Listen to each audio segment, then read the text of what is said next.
think we are back. So we are doing Linux things, everybody. Yay.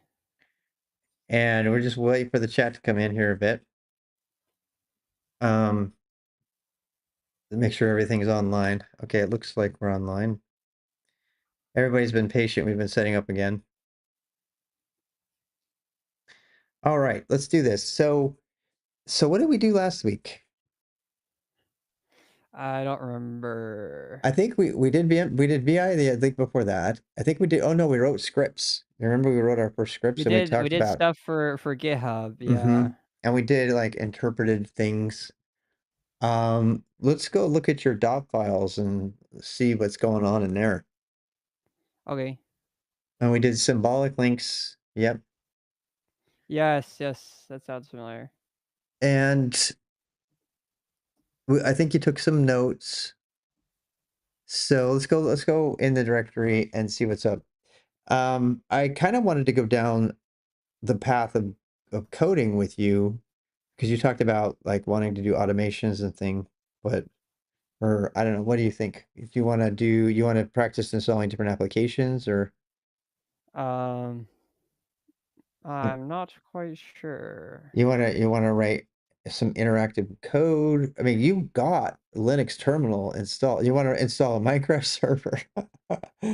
So, everybody's been joking about that. I mean, understanding how to manage your dot files and or how to write code, how to write a little bit of scripts, those are kind of fun things to do. Just depends on whether you want to learn. I mean, those are fundamentals of Linux, right?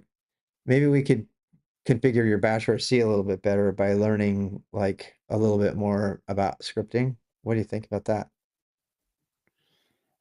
Teach your I'm COBOL. trying Uh, to Cobalt. no, you just don't even ask. It's okay. I don't know if the chats are shared.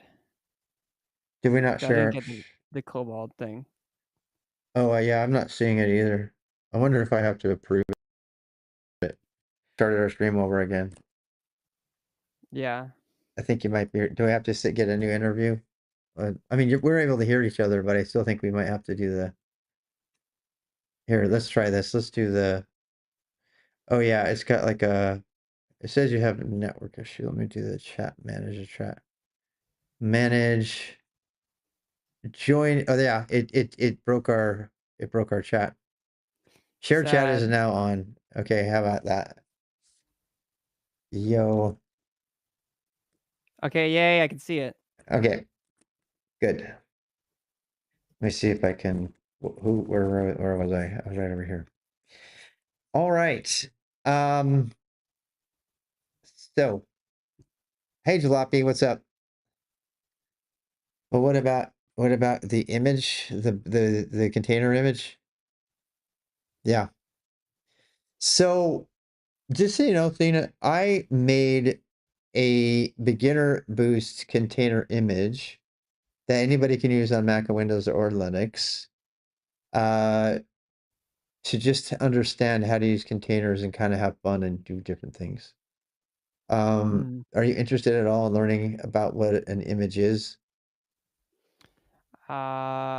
You learned how to I install don't software and know. packages, right? You did that already. Yes, kinda. Yeah. Um, I mean, it really just depends. I know you're wanting to learn Linux for fun. What are some things you talked about doing on it? You said you maybe wanted to do, I think you were doing your, I mean, the kanji stuff is just web related, but you were doing some editing of some kind. You got your YouTuber, your VTuber ready. So that counts, right? Yeah, everybody What? I everybody wants don't to. know what you're asking. Well, I'm just trying to figure out what you want to do since you want to do it for fun. I know what I would teach you, but I don't know if you want to do that. It's like Uh, right now, right now I wanna figure out why Git is that because I still need to link it or something? still need to what? You still need, okay, so go to the command line, open your terminal up. Let's go look. Let's go check and maybe we'll get reminded of something. So you remember how to open your terminal and all that? Well, yeah, it's here. Do you not see it? Uh-uh. Maybe I'm seeing something wrong. I'm refreshing just to see. I think you're okay. I see something now. Or try again. All right, go back to the terminal. Okay, there I see your terminal. Okay. And what did you want to do with your terminal? Can you zoom in a little I bit? just wanted I made a little I just added a few things to notes, so I wanted but I think I need to do the auth thing, right? Get auth. No, you don't need to if you've already done it once. Yeah, you don't need it if you've already done it. If you've done it once, Why it saves a token on your system, so you don't have to do it again. okay. So Why is it being mad at me then? the you should get a dot, not because you're not in the repo. You do pwd, you see where you are, and then do ls. Well, I can't add I had to choose one of the repos. You're right, that makes sense. Yeah, you had to go into one of them. Although you're frozen again. I think your keyframes is broken. I think I can't see what you're doing. So let's try one more time. No. I'll go ahead and refresh it again. I think I did get a warning. It said your network stuff was having trouble. I don't know. We'll see. I'm trying. Maybe it's something else on my end. I can hear you, but I can't see. Trying to I have to refresh to see your site. Uh, Lower let me. stream res. How do I do that? No, I might need to lower your stream res. Yeah. Oh, look at that. It has our stuff is joined. That's good. Okay, I can see it better now. Careful, don't show your stream key. Yeah, it was a big piece of it, but not the whole thing. All right, so let's go back to the terminal. I can see your terminal. You're trying to do markdown. Yeah, well, I was just looking at it while I was waiting Okay. for you to get the setup. All right. Yeah, so your notes and you did your push and you're all good. Okay, can we let's see where we are. So go ahead and list all the hidden files in your directory. Let's do I that. forgot how to do hidden files. I know you can do this, and this gives you all the cool data. But here, let me do this. So just go like this, and then I can't see you typing again. oh, there we go. It's a ls. There we go. Awesome.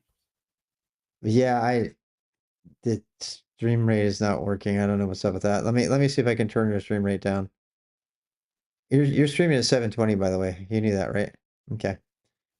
So, okay, type. Okay, I can see you now finally. All right. So what are we doing here? We're looking at all your files. So can you do the same command but put an L there so we can see what kind of thing it is?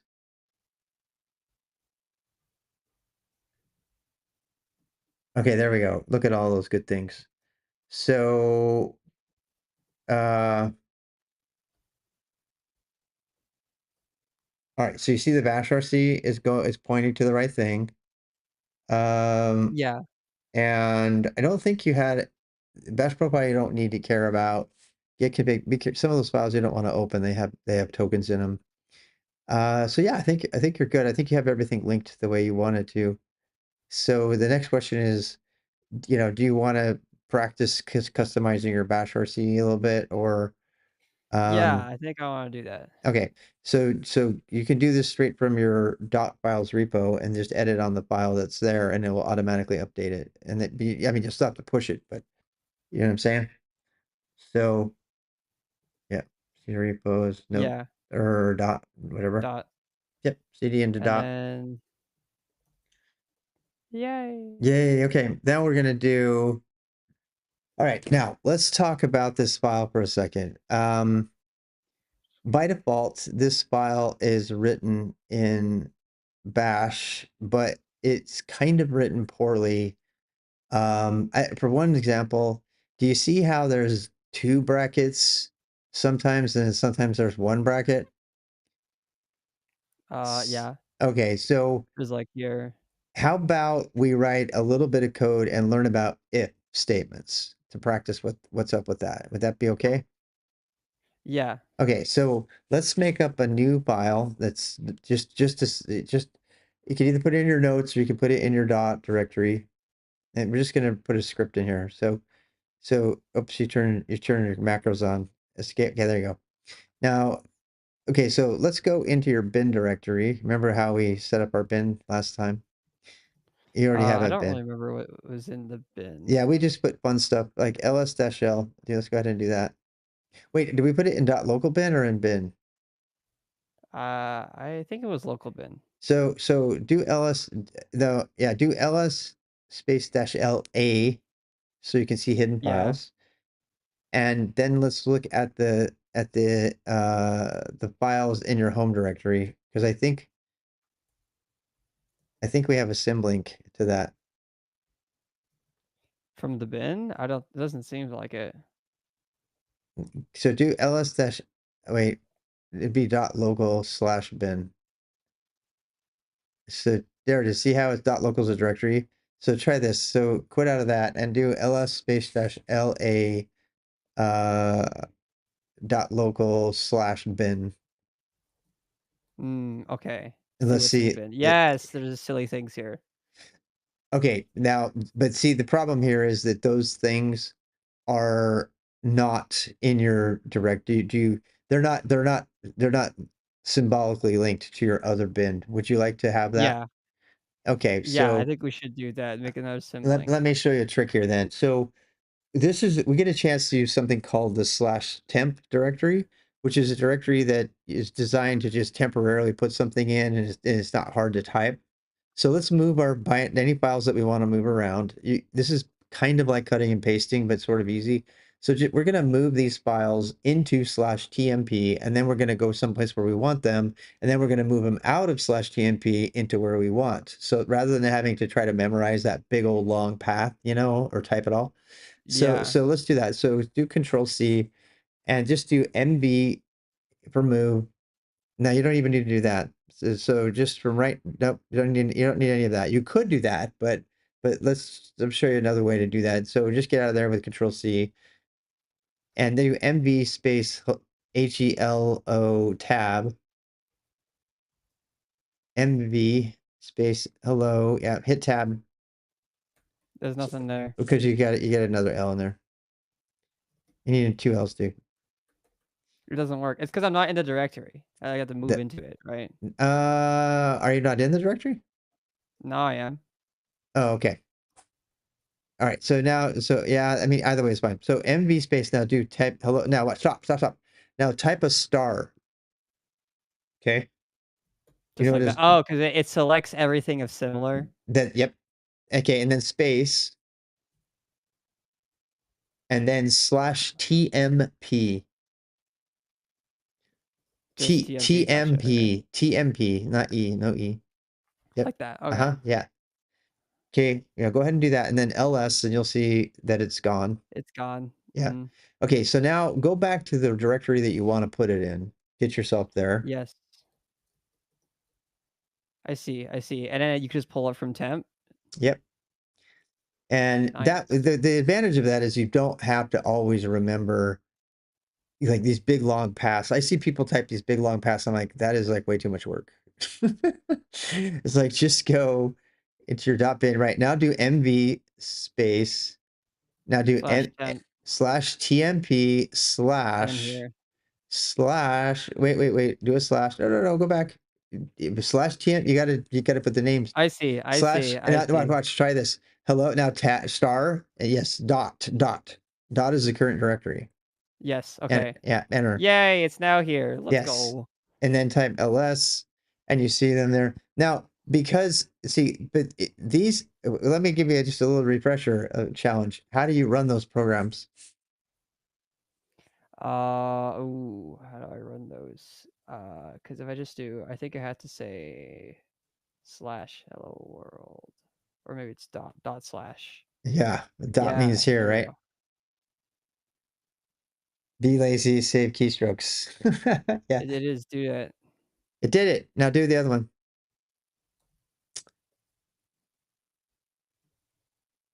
do the other one. Okay. What if I do this? It does not run both. Damn. No, it does not. It does the first one. Okay, I see. The bin directory is not for binaries. The bin is just a way to organize stuff. So, because watch, try to type hello world without the dot slash to see what happens. Let's show them what happens. Yeah, it doesn't do it. It doesn't find it. Because it's not in. Do you remember where to look for where It's not in the local bin. It's It needs not to be in in. the It's local not bin. in. But the local bin is what? How do you know where your computer looks to run things? It looks for the first one or And something. It now looks remember, in it looks in your what? There's an environment my dot variable. local. No. Oh, wait. Oh, env. Wait, let's look at env really quick. Yes, let me figure this out. Give me a moment. Mm-hmm. It goes to home. You'll see it. There you go. See it up there. Wait. Yeah. You'll see it eventually. If you keep looking, you'll find it. Okay.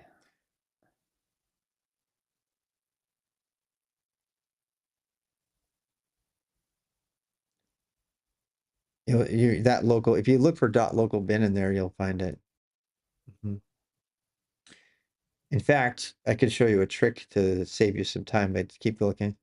Yep. It goes to path. It looks at Yes, path. Yeah. yes. Good job. So path is where all the directories are that have something that will run. And so there's two things you could do here. You could put the full path to the current repo directory into your path, or you could put a symlink that points to this directory.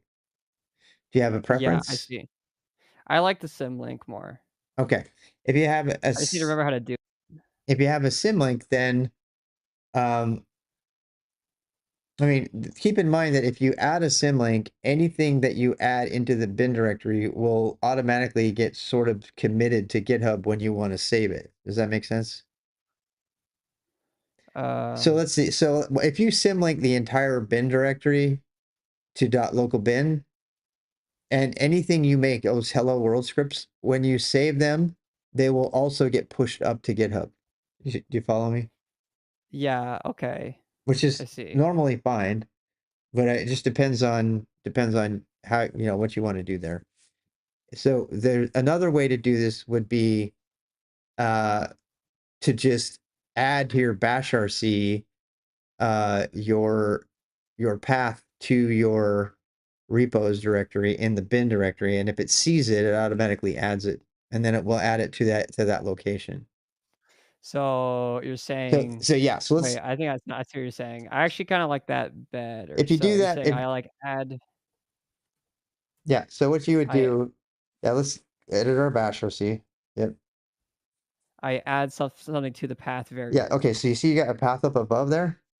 You've already got one.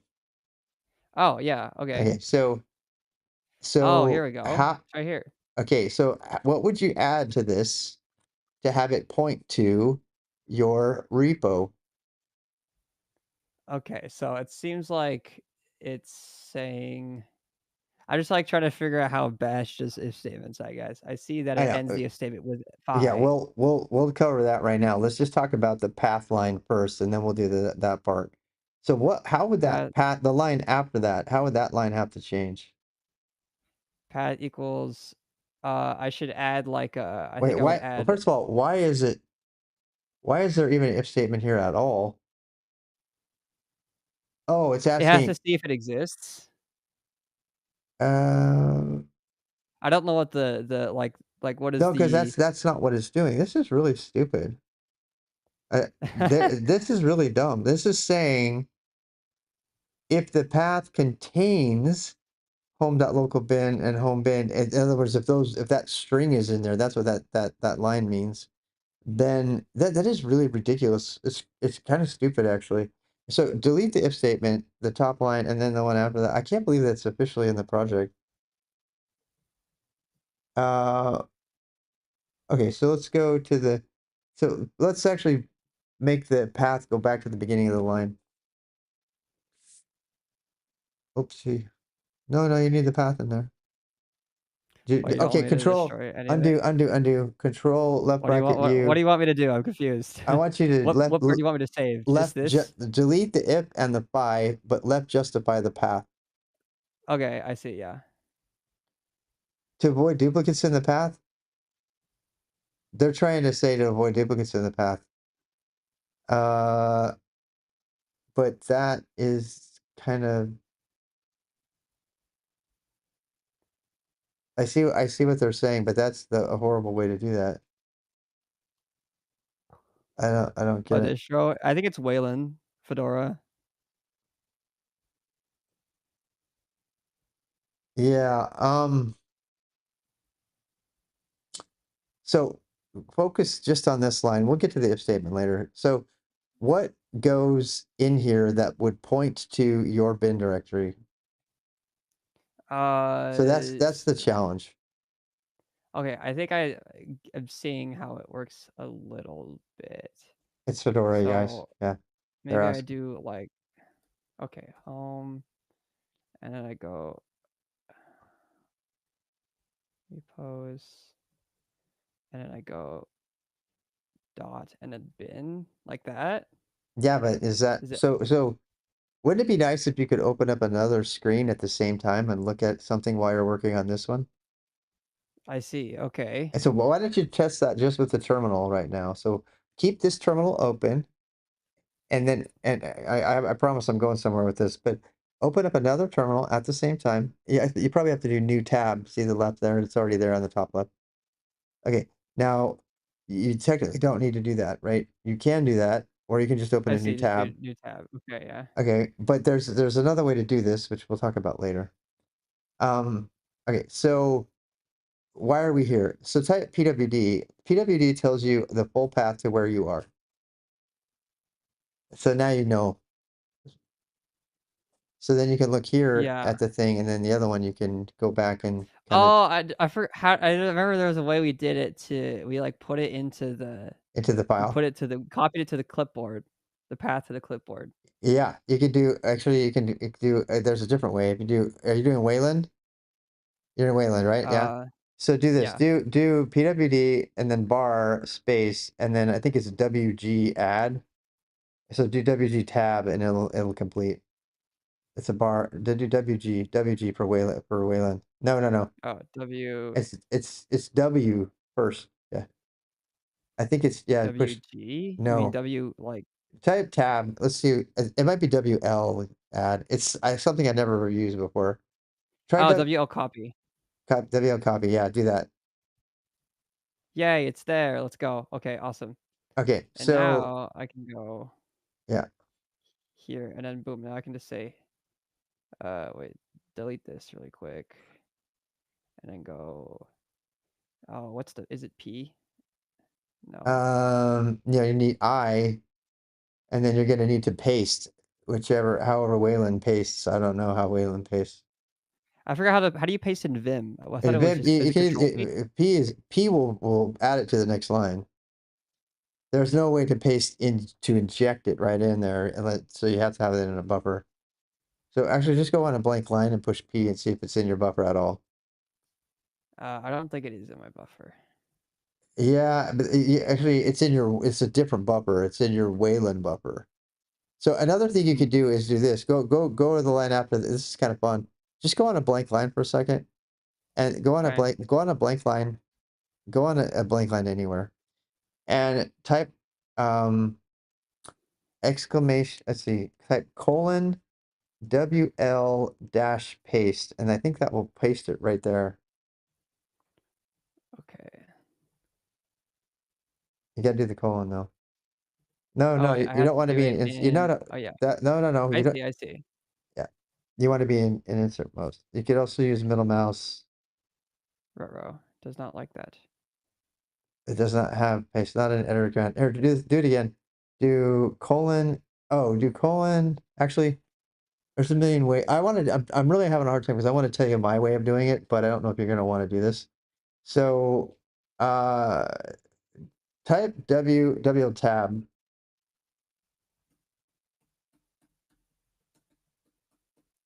And see if it gives you what commands it gives you. It's not It's giving not you any doing anything. commands. Is it No, not? All right. not giving me any. Go back to your other tab for a second. I'm just curious. Go back to your other tab for a second. I'm going to show you a really fun trick. To this, okay, now do WL dash paste. Just run that program. Okay, yeah, it does work. Does that work? Okay, now watch. This is really fun. I'm going to teach you how to use Vim's filter. This is the most powerful command in Vim. Nobody knows about it, and it's super awesome. So go back to Vim. Okay. Oh, Get back at your other tab, I mean. Okay, now on the line now type this is crazy fun. So no back up for a second. This is gonna seem really counterintuitive, but just trust me.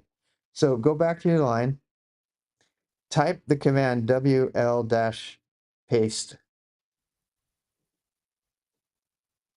you mean like Just and no without the colon. Just type the command in there. WL? What? That's not I doing. know. It's gonna No. Okay, do an insert and type the word WL dash do paste. an insert. Okay, Yeah, that's not what I was without gonna the colon. say. Without the colon. Just type WL dash paste. Now pause for a second, okay? Now this is filter. So you're on the thing, right? So type exclamation point, exclamation point. Type 2 exclamation points, and then type bash. Enter. Oh, it runs the current line using bash. Is what Yep. that does? Yep. And it replaces that line with the output. Let me show you something else that's really cool. Okay, get on another line. We're going to do some math. Okay. So Okay. go on a line, go anywhere on a line. And now just put some random math symbols in there, like 4 times 15. Oh, Type it into fail. the line. Type it into the actual line. Hit enter. I don't know what you did. Hit enter. What the hell? Press enter. Type. You ran E and V from the program, so you're going to need to. Yeah, okay. Just enter a bunch of math into your file. Okay, yeah. So do like 4 times 10. Do an Times insert. is a Yeah. star, by the way. No, you need you need to actually yes. Okay. Okay, now And then do the same thing. that's fine. Now do bang bang. Only this time you're gonna run BC because it's gonna do math. Instead of bash, we're gonna send that line to a program called BC. Enter, and it does the math. Do you remember that whole thing we talked about with interpreters? So that's what we're Yes. doing. So what we're using is the filter command. The filter says send this line, and there's ways to send more than one line to the program and replace that line with the output of the program. So you can do some cool things. So like do this, do bang bang cal. Bang bang Cal. cal for calendar. Oh, that's cool. You can inject ASCII art into there. You can do all kinds of things. So they're making fun of me because these are Vim filters. It's the most powerful thing that you can possibly use. And so yeah, you can go delete all that stuff out of there now. But the point of it is, if you don't know how to use your mouse or whatever, you can actually copy and paste using these techniques. So you probably want to escape that. So to delete them, just DD to delete it. By the way, if you want to delete it. Now, okay, so it's a little bit. This is a little bit of a tricky thing, but okay, so yeah, you pretty much have got the rest. So replace home etom with dollar home. Yeah, okay, that's what I was thinking. Which I had that before, but I didn't copy the path. Yeah, That was what I was yeah, guessing. yeah. No, you had it almost exactly right. So home, but Revo's out. Okay, you're good to go. Now, you should be okay, unless we want to talk about that if statement for a second. Why don't you just go ahead and reload this? You're gonna have to reload the path, right? So do the whole exec bash dash l thing Oh, yes. that to get it to work. This is where the if statement comes in, right? What? Bash dash l, not xl. Oh, that's cool. You run it with an X. Now it's gonna be like you're in debug mode. Type ls. Uh-oh. Control C. The X puts you in Okay, debug yeah. mode. So you can type just exec bash space dash L this time. Yeah. Get rid of the I'm X. trying to. But that's I'm trying to actually. use Vim in the command line I know, sometimes. I know, and you're doing a great job. Just go over the X and type X. Yeah, there you go. Yeah. All right, now you got. Now remember, okay, so now you should be able to type your commands anywhere now. So you can type HEL tab. Did not seem to work. It should still find it. Okay, type. Let's look what's in your path. Echo space dollar path. Don't go in the rest. Let's just capital. It says it's in there. etom repos dot. No, it's dot bin. Oh, I need to add bin to it. Okay, Yeah. so let's Yeah. go in there. Let's go into dot and let's go into bin. Actually, you don't need to do any of that. You just need to edit your bash RC, which you could do from there if you wanted to. But you're welcome to. The thing that's wrong is your bash Oh. RC, which you can edit from anywhere because it's sim linked. So try this. So just yeah, that works too. There we go. Yep. Now you need to just reset Huzzah. that. Now Yeah. we do exec. And then now we can no. Oh wait. Yep. It doesn't work from my home. It works from anywhere. Yay. Let's go. Yeah. Now you can do it. Now you can do the So now you have a place to put everything. Now it might be a good chance. It might be a good opportunity to save everything. So Yeah. let's go back to the Git repo and do a commit and all that jazz. Gotcha. Woohoo! Success. Yay. I'm gonna get a beer, just a non-alcoholic beer. Give me a sec. A non-alcoholic beer. What is a non-alcoholic beer? Of Dina, drinking a non-alcoholic beer. I always forget it. The Git stuff. Erg.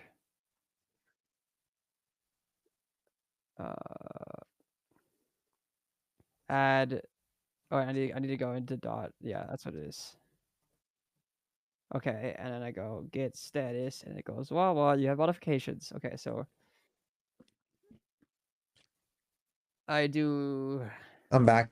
Git add boop and git commit with a message that says added. Wait. Do a git status. I don't think it added it. I think you're probably right though. Never mind. Yeah, you got it. I just always do a git status because I'm paranoid. Yep. Okay. Yep. What do I say about this? I added a thing to my. I added the bin. Yeah. Now let's check after you get this done. I'll focus. I'll shut up while you get this done. Let's look at something else here. To path. Cool. And I can do git. Oh, it's gonna put it in your comment. It replaced it. Oh, wait. Oh, wait, but that's funny. Okay, if you actually wanted to try it again, Oh, if you could put it. characters. Yes. Oh my God, you're so smart. You need to put a backslash in front of it. Yeah, I know it's a backslash. I just need to insert it. A back whack. Backslash back whack. Not there. Yes, that or yeah, that. And then the other one too. Yeah. Yippee! Huzzah. Let's go. Now I get push. Yep. And now, yep. Or yeah, you could totally use single quotes. That would totally work too. Hey, thanks for the follow. Well, how do you say that name? Silbruyowola. Silbruyowola. Are you? That's pretty hard to say.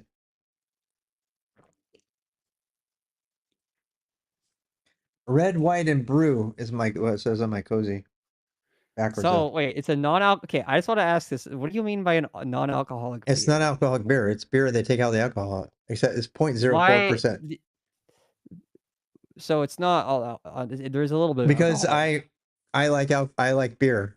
I like the taste of beer. How do you like the taste of beer? I know, like you and all your friends making fun of me for liking beer. I eventually found some people. You found like 5 people that like beer. I happen to know a lot of people. Them, and I gave them all of them. I was like, you can drink all of these. Yeah, I don't necessarily like the alcohol every time. So acquired taste. It really kind of is. It's but then when you get the taste, you kind of want it again. I'm not gonna lie. All right, so let's do the if statement. Actually, let's try something. Do echo your path variable. Let's see if it's gotten really crazy. I think it probably has, and that's why the if statement was there. So, Mm, okay, you see what it is there? See how it's it got now like really kind of got crazier. messy, right? Now the reason for this is actually do this. Do exec bash dash l again and watch it. Watch how it's going to keep getting longer and longer and longer. Try it again. We'll try it. It's just to see. Echo about bad path Oh again. shit! No, it's growing. Okay, we're gonna I don't fix like it. that. We're gonna fix that in a non-stupid way. The default is stupid. So I'm sorry to say it that way. I can't say anything else. So we're gonna go ahead and I'm gonna show you how to do it more intelligently. Okay. The just you see the path variable at the end of it. Yeah. Okay, get rid of it. Right. So let's before you do that though, let's do one last thing. Go back. Okay, go like okay, let's pause. All right, the reason the dollar path is there is because it says what it's trying to say is add this stuff to the path that's already there, right? Okay, I And the see. reason they do that when they do the distribution like this is because that gives the distribution creators the freedom to add whatever they want to the path for all the users, right? And then the users can then add their own stuff onto it. But if you already know explicitly which paths you need, then you can put them all here and you don't have to depend on them. So let's go into let's go out of here and go into the terminal. Let's see what's in the path right now. Okay. Let's look at all the stuff that is in the path, okay? And let's think seriously about what we really need in the path, okay? So they user local sbin. Let's talk about what these are. I'm just going to talk for a second. If you have questions, break in and tell me, okay? Yeah. But you Okay. see, there's not that much in there. So user local bin. User local bin is on every Unix system on the planet. So we definitely want that. User bin. We always want user bin. Every system on the planet has used it since the dawn of time. User local sbin, that's where special administrative commands go. Always want that. User sbin is user sbin is also one, and slash sbin is the same as that. And enjoy my near beer. It's not near beer. It's actually beer. It's had alcohol removed. So here's my challenge to you. Put those, what is it? 1, 2, 3, 4, 5 directories into the path and replace dollar path at the end. Replace dollar path With those replace replace dollar oh yeah, path so with that. with Replace just those 5 directories. yes. And then you'll never have this problem again. Okay. Okay.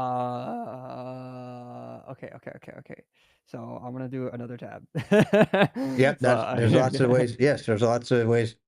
I like that you're kind of experiencing the pain of it not having two windows up at the same time, because that's going to lead into a great conversation about multiplexers, which is a way to have multiple terminals at the same time.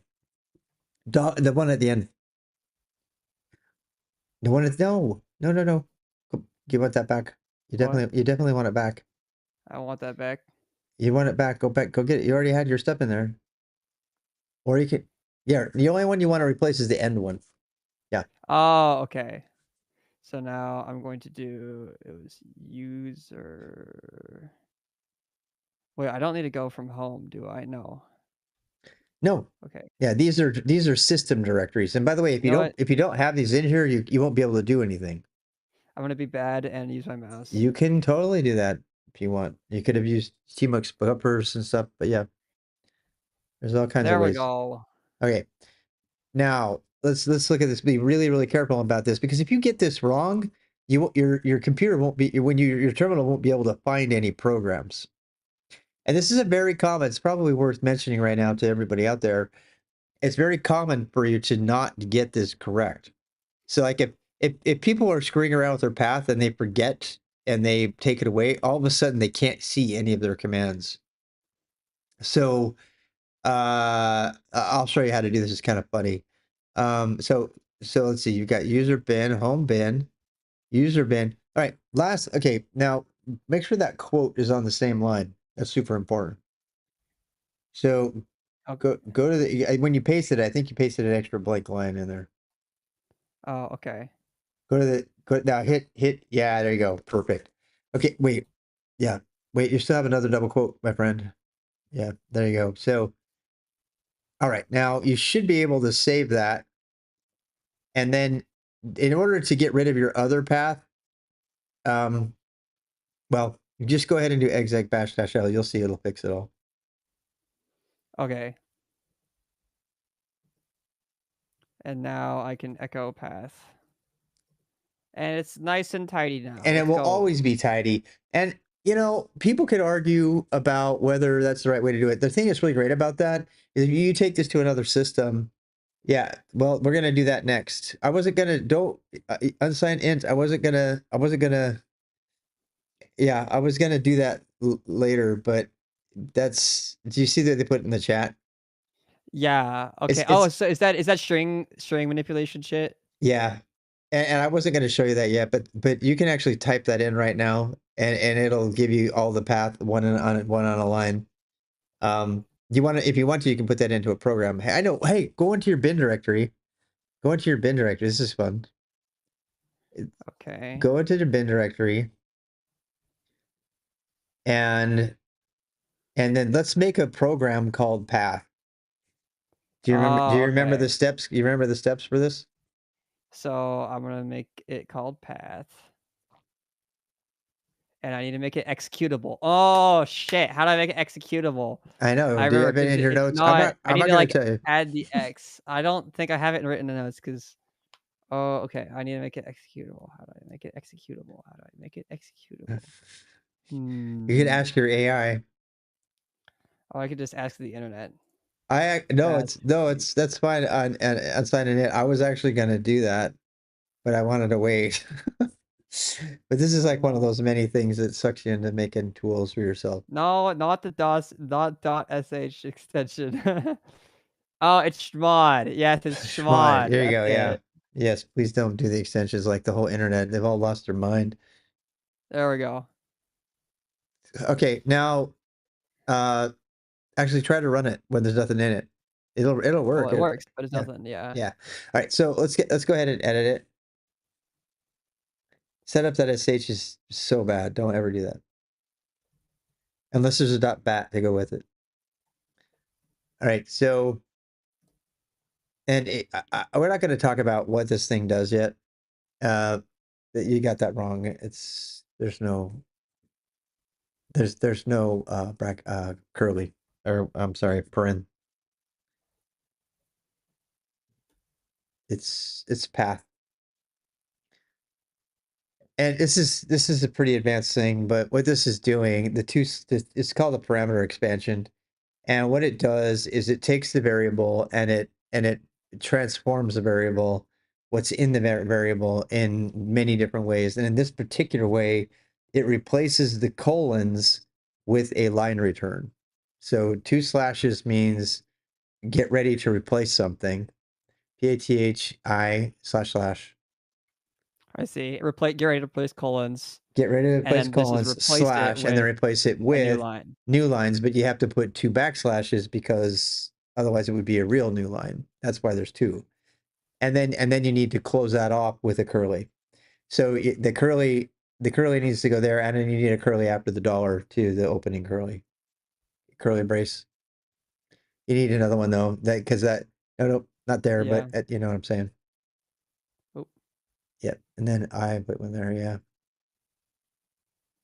Yeah, perfect. Okay. Okay. Now, \n is new line. Did I say line return? Yeah, it's not a line. That's not a carriage return. There's carriage return and there's line feed, and the \n means new line. So \n is new line, but that's like it would interpret it literally It's here? it's strictly speaking, okay, so there are two. This is the point where we get to talk about terminals. So long story short, all terminals come from teletype machines historically. And these extra characters, these special characters, these special escape characters are come from teletype. And so there were special sequences that were invisible that were sent to the teletype machine to have it do things like create a new line and to return to the beginning of a new line, you know. And over the years, it used to be that the value was \r \n, and what that would send is a carriage return line feed. So uh, and \n is a line feed, and \r is to go is to, you know, and sorry, carriage return goes to the beginning of the line, and then the other one was supposed to feed it up. But over the years, there was a time when every single computer did it differently, and they all had them. That Macs had \r only, and then Unix had \n only. In fact, the TCP/IP protocol still does \r \n. Long story short, these days everybody just puts a \n, and so registered nurses, really. So the \n just means start a new line and go to the beginning of it. And so that's what you replaced. You replaced that special character that you can't see in the output with that. Now you should Okay, probably but I have go. a question. Sure. So, like, my question was basically, what's the point of the extra backslash again? The extra \/ is because anything inside of a double quoted string can be will be interpreted as a \. But Literally. in this case, we want to not have it replaced ahead of time, and we want to replace it with the actual value. And by the way, that's what the -e on echo means. It means use escapes, and that's what the \n is. If I you did don't, see that. that's what I did that's. see that. Enable interpretation of Yeah. backslash escape. If you Yeah. don't have that, Echo doesn't do that by default. And by the way, that Echo-E is not supported on all Unixes. It's only modern Unixes. I think it was added to, it's a long story, but that will totally work. You can also use printf. That'll work too. So when you run path, it works. Okay. Just for the sake of completion though, let's go ahead and put a shebang line on there. Only this time, yeah, let's go ahead and put a shebang line Oh, on that. shebang! Yeah, Yeah, it shebang. worked, right? It worked, but what if we were in a shell that wasn't, you know, you almost never have problems with this because every shell supports it pretty much, but go ahead and put a shebang line at the beginning of your file. Yeah. And this is Yeah, this I is forgot how it bash, works. so and you don't need to use env on this one. You can just use whatever. Or you could use your remember how we talked about using env to find bash wherever it lives? You Yeah. can do that if you want, but you don't have to. I just kind of forgot, so I'm gonna go look at my other Perfect. Okay. Stop. thing. Here, check this out. This is cool. All right. You just want to look at the first line, right? So CD in the bin. I want to show you something cool. Shebang. Yep. So go into bin. Okay. Now, do head HEAD space -1 space and then the file name. Okay, it just prints. It prints. That will print the first n number of lines to the screen. There's Oh, okay. also tail. Tail will do the bottom lines. I see. And there's Okay. also tail-f, which will keep printing lines as long as there's new lines coming in. So Huh. Okay. now here's something really cool.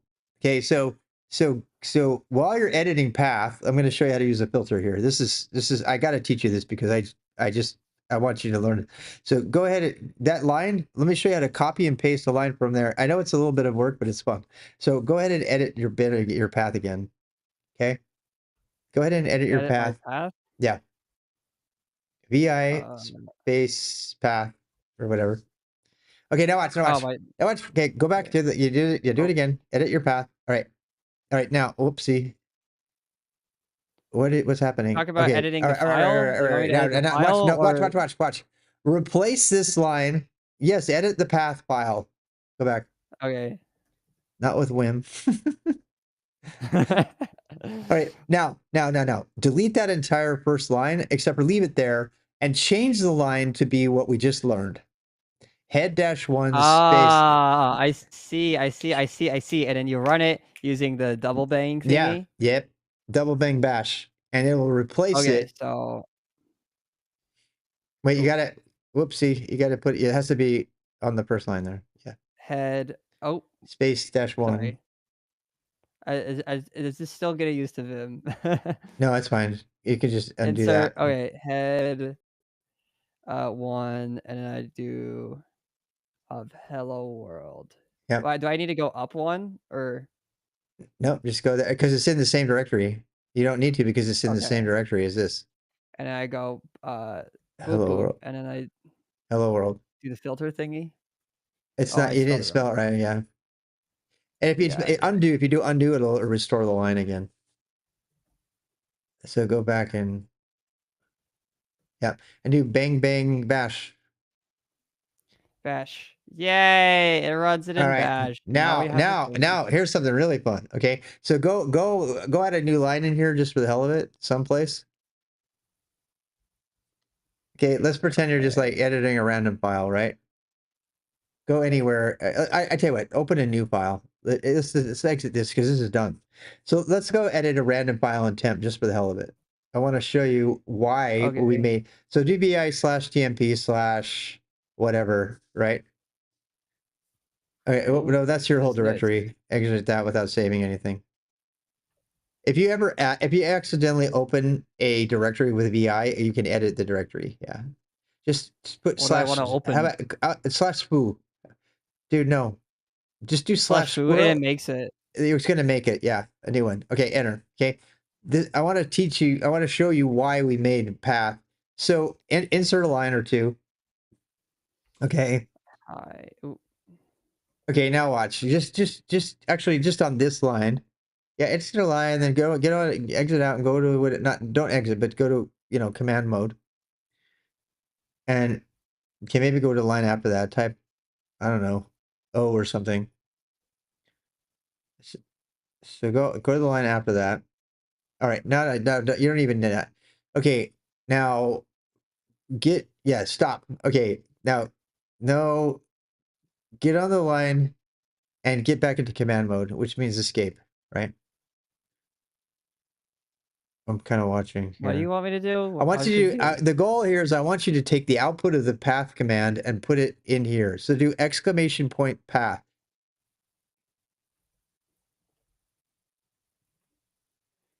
Oh, you want me to do that on its own But line? you don't even have to type it. So in this case, it's not like bang bang bash. It's like colon command. So no, don't even do that. Dude, you need to be in command mode. So go back. I am in command mode. No, you're not. You're insert. Okay, there. Now type colon. Now type path. No. You leave it the way it was. Leave it the way it What? was. Okay. Dude, what the way what it was? All You right. need to be more All specific. right. Okay. I can't. You're just so there's too much lag. Get on a line in command mode. Get on a blank line in command mode. Get on a blank Okay. line in command mode. Okay. All right. Now type exclamation point path. It doesn't work. It starts inserting once I hit I set. don't. It should not. It does. It should It not. is. It very No. much is. No. It I'm won't. telling you, I'm doing exclamation. I'm in command mode. See, it shows up the exclamation point. I think it's because I need to do that. There we go. See? It's Which because I one had to was do it? 2 shebangs. What? Here, let me I show did you. 2. I had to do 2 Oh, shebangs. right. You're right. You're absolutely right. My fingers know it, but Grr. my fingers know it, but my brain doesn't apparently. You're right. So You're totally right. it runs the command, I see. Yeah. So the reason I wanted to show you that because a lot of people will say, why not just put that one line path command as a function or an alias inside of your bash RC? You remember when you made woman at a man, you made an alias, right? Yes, yes. Here's the problem. You can't use aliases as filters. I So see. and you also cannot use, strictly speaking, you can use functions, but it's more complicated. So the easy thing to do is, even if it's a one-line program, go ahead and make it into a program, because you can use that program anywhere, and you can actually Yeah. use it as a pipeline. So this is some fun stuff. Try that. So what you could do is you can actually combine the things together, and this is the true spirit of Unix. Is like you can combine that plan command. So let's try this. Go back to the command line for a second, and you can type path anywhere, right? But like, let's say let's say you wanted to type something like echo, this is my path, right? And then a semicolon.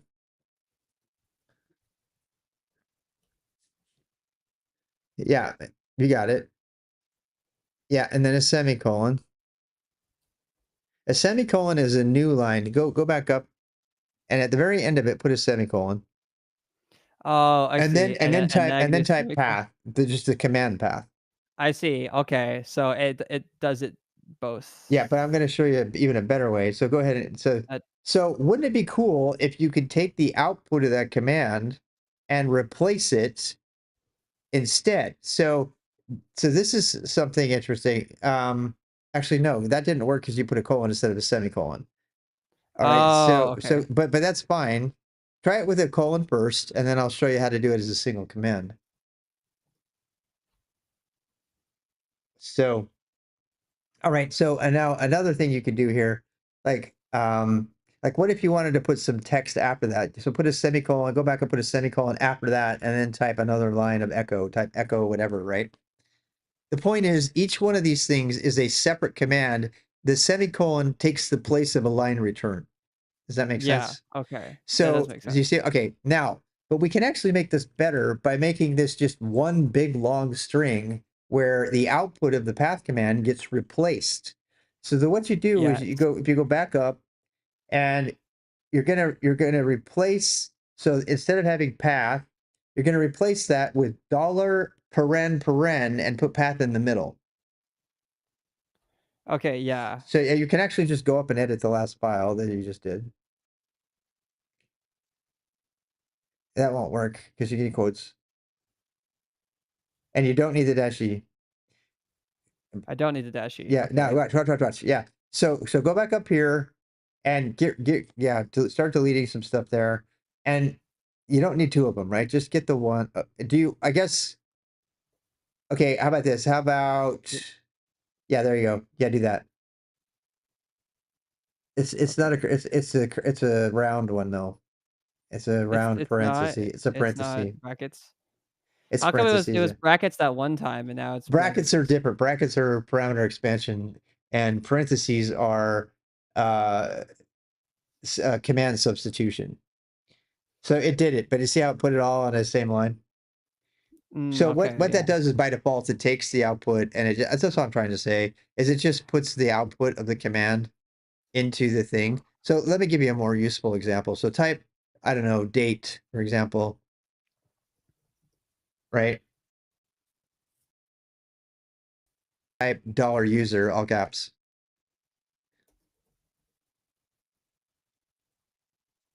What? Oh, USER, okay. echo $user, echo $user, user. I think you probably have to do echo, sorry.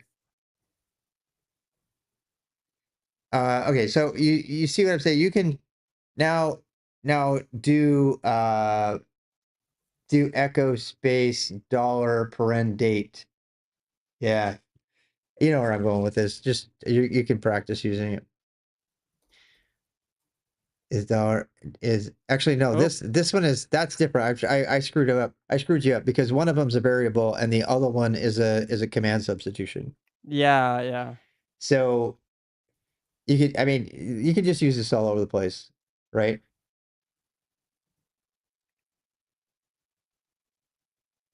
And there's no use. Do say the date is date and then put data.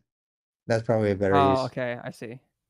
I The consider different. current One of them is a variable is and the other one is a command substitution. So yeah, I see. So that's I why screwed it's it up. I mixed them up. yay.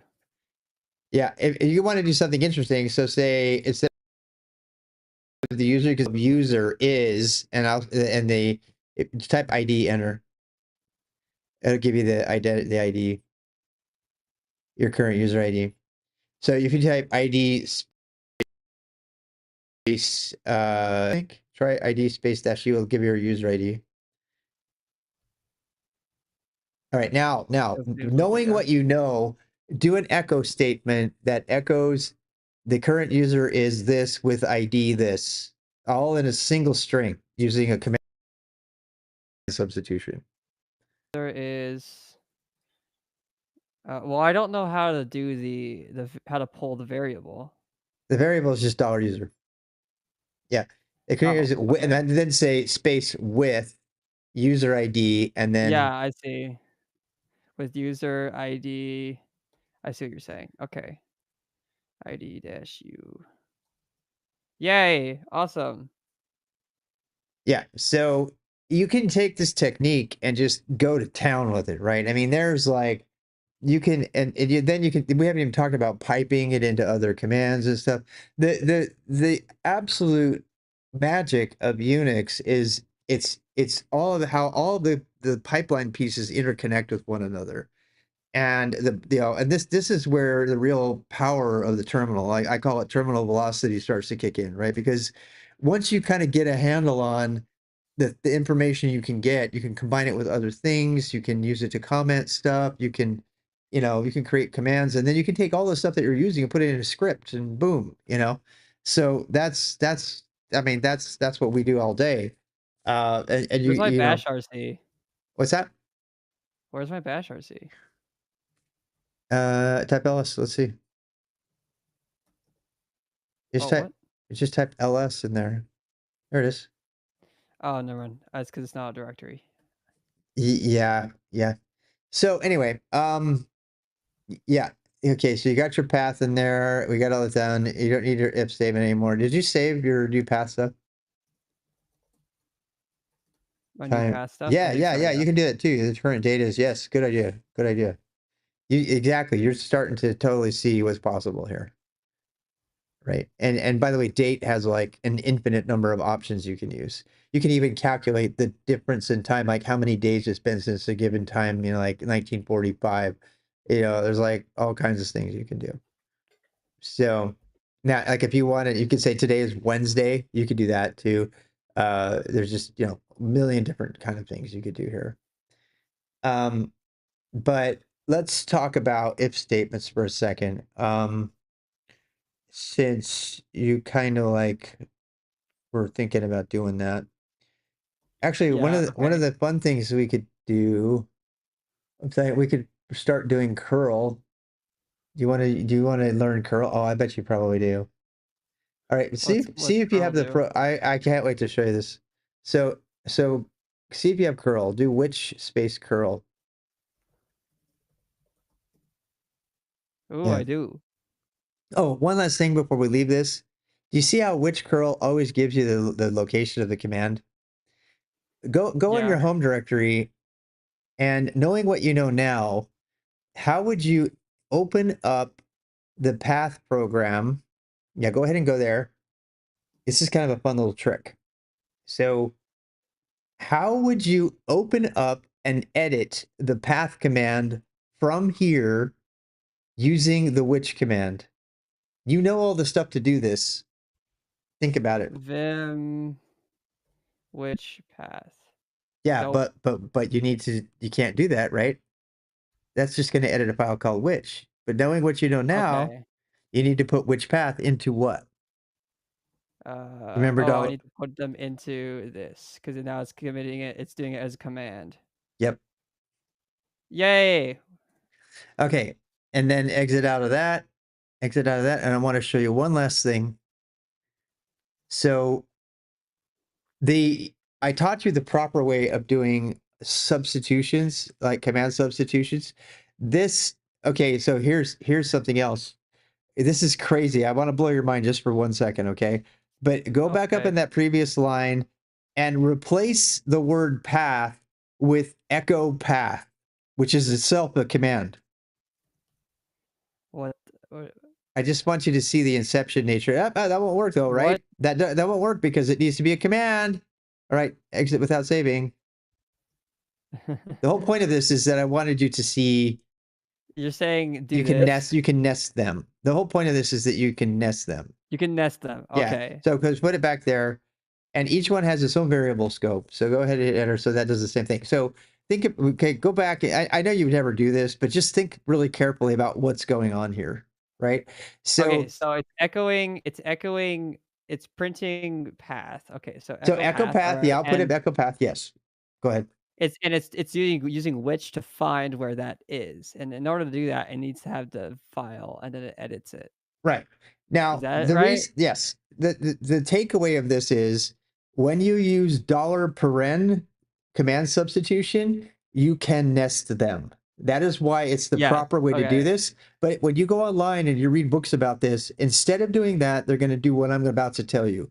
Vim space backtick. You know what a backtick is? Yes. Vim space backtick, which path? Easier to type, a little bit easier to type, which space path, and then Just like backtick, that? and then backtick again.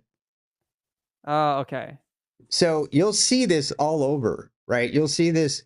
The difference is backticks You cannot can't be nest it. nested. They can't be Yeah, nested. okay. So if you're just in a hurry and you don't care, you can throw a backtick in there and you're good to go, right? It's on the command line. It's really great. You'll see people put these backticks in code, but you should never put backticks in code. You should always use $paren because they have separate nested variable scopes and everything. So you should always use $paren. That's I the way of see. doing that. Okay. I just wanted to show you those two things. Someone said they don't think they've ever used backticks before.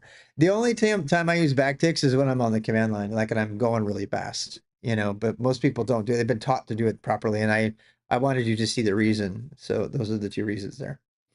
But you obviously you can see there's a lot of possibilities here, right? So are you going to go add that to your notes? Good idea. Yes. Good. I'm going to I don't drink know my what beer a it's little bit. say terminal. We're just gonna do a terminal.md, I guess, for stuff that is just terminal stuff.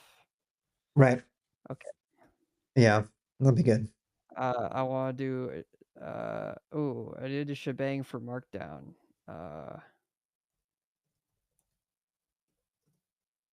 Oh, there's no shebang for Markdown here. Do I No, need to do a shebang for Markdown or no, no, no? no, no. These are you only need the shebang for files that are interpreted, which means they're going to be executed.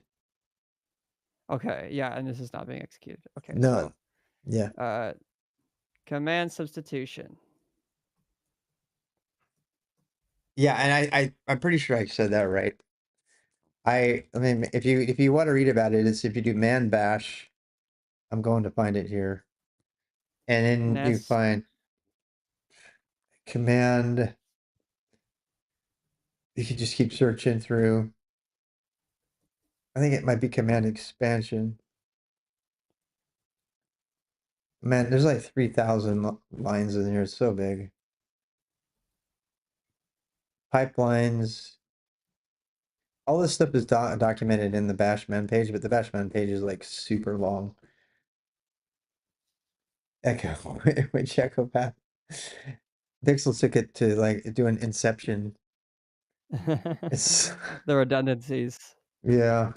I've seen in production, I've seen code that was really bad like that. It was like completely.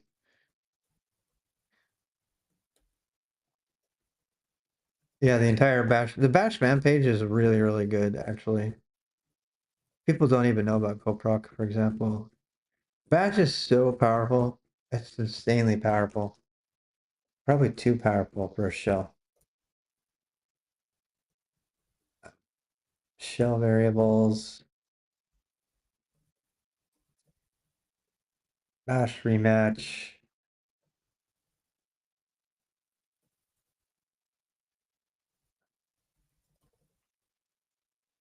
Let's try it. Let's look for expansion instead.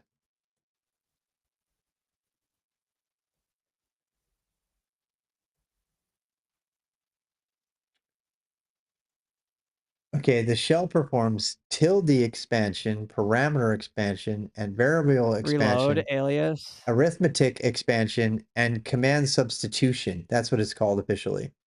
It's officially called command substitution. Okay, that's what I think I called it. Oh, okay. I didn't know you and I don't remember. Here, I don't know if alias I saw reload. that happening, but I do like that alias. That's a cool alias. It is a pretty cool alias. Okay, I do want to know something though. Um, so for instance, I want to go add that to my bash RC file, right? Mm-hmm. My bash RC file, it's in this whole giant thing that takes forever to get to, right? You want to just get to it wherever it is. Just do look. You Yes. don't have to do that. Just edit tilde slash dot bash rc, and because it's symlinked, it will change it in your that location. Tilde.bash RC. They're symlinked. Or you could even make a quicker command, an alias for it, like unsigned int would probably do. It doesn't seem to do the thing. Or did I forget something? Um, That. yeah. Oh no, I know what it is. I need to go tilde dot bed. No, you did it right. It's dot bash. It's dot. There we go. No. I like that alias, so I'm gonna Yeah. do Oh no. that. Yeah, that's fine. Yeah. Alias reload. I see. And so I'm gonna make Yeah. reload. I mean, Oh, that this is pretty much like, it's like this is the life of a Linux Unix person. You're constantly seeing people's, like, for fun. You're like, I don't know, drink a beer and look through dot files on GitHub just because you want to, because there's like so many great ideas there, right? Yeah, I do like reload. I'm gonna add it myself. That's a great alias. I'm gonna add it right so now. yeah, like I'm still confused. Like the difference between doing this alias and putting it in the whole thing that we just did, right? Okay, Like, an alias can't be run from a shell script the way we did, but it doesn't need to be. That's pretty much the distinction. Aliases are only things that you would want to run interactively from the command line, if you follow me. okay, I see. Aliases are very literally expanded. In fact, you can add a setting that will expand it when you type it. And so, you know what I mean? You need to exec to get it to work. You have to exec bash dash l. Oh, you did already, and now it works. Right, you got it. So yeah, I'm gonna add one too. I like that. That's a great alias to have. So there are three ways to run things on Unix and Linux. Aliases, which are literally expanded as if you typed that stuff on the command line, right? And Okay, they're yeah. only expanded interactively from the command line. There are some Okay. exceptions to that, but I don't want to get into it. And the second type way is to write a function, which you don't know about yet, and that's a bash only thing. And that you can run that from within a script, but the script has to be bash. And then the third way is an executable. That means anything that has a shebang line or anything that can be run. And any other program can run that thing. And that is the most widely acceptable, right? Because even if it's only one line, you could write it inside of a Go program. You could call that program and it would do what you expect it to do. You can't do that with a function. You can't do that with an alias. And you're gonna so this the whole power of of Unix kind of falls on its face if you start using aliases and functions too Because then you much. can't use them inside of each other. Yeah. Exactly. And so it, even if it's only one line, it turns out to be usually better. I'm gonna add the alias right now to my own bash RC because I love it. That's a great alias. So I'm gonna go to my aliases. So oh, by the way, can you see my screen? So do you see? I Okay, can if I go to your there's screen. a shop dash s expand alias. This is an option if you want it. What it will do is it will expand aliases when you use them. So you see what they are. So for example, I'm trying to think of an alias I have actually. Alias. So okay, how about IP-C, right? So if I do IP, enter, oops, IP tab. Wait, why doesn't that one alias? Why doesn't that one do its thing? I, if it's in a pipeline, I think it does it. No, it doesn't do it. I don't know. Maybe it's not supported on my system. I don't. There is a way to make it so that it expands. It actually will show you the expanded alias. I don't think mine's working right now. Yeah. Everything reload, you got it. Everything you are reload, got it. Yeah. All right, so I'm gonna add reload. I have a ton of alias. Alias, reload, exec, and bash. If the shell is like whatever your shell is, that shell. Oh boy. This expands when defined, not when used.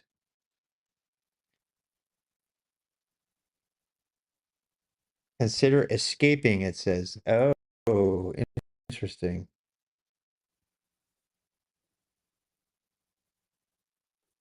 Did you put the slash in front of yours? No. You probably need to. It seems like it works. It does work because I can do it now. Yeah, but it looks like shell check doesn't like it. So let me try it.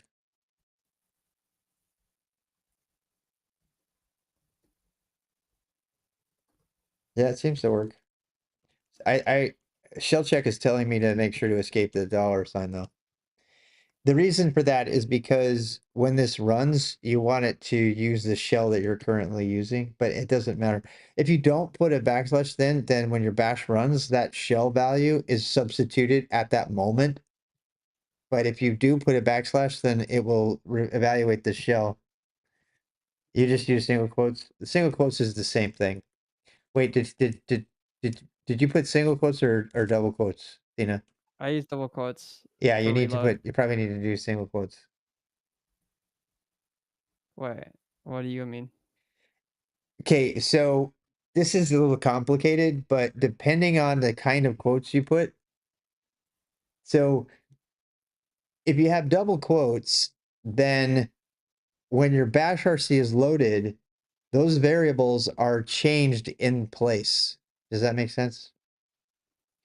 Okay, yes. And Yes. at that moment, if you put single quotes, then rather than dollar shell being substituted when your bash RC is run, the dollar shell variable is substituted when you run the alias instead.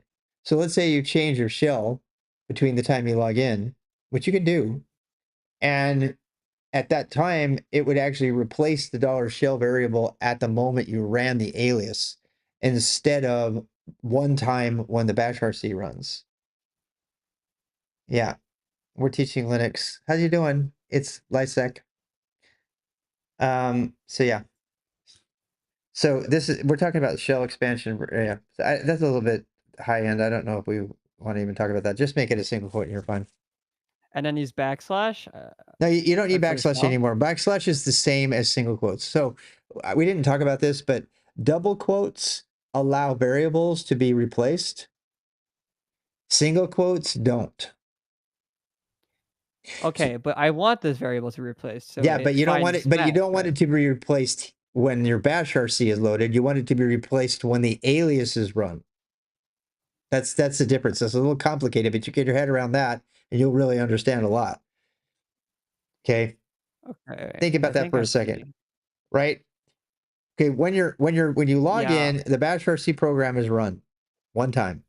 Yeah, yeah, it's run one time. Okay, but why is it useful to have it reload every single time I do the alias? Because it's not that common, but if you were to hypothetically, if you were to start in bash and you were to change your shell to Z shell or to POSIX or shell or to fish, Oh, and then then the it wouldn't reload, update unless that, yeah, okay. if you ran reload, it would throw away your fish shell and start you back in the one that you in bash.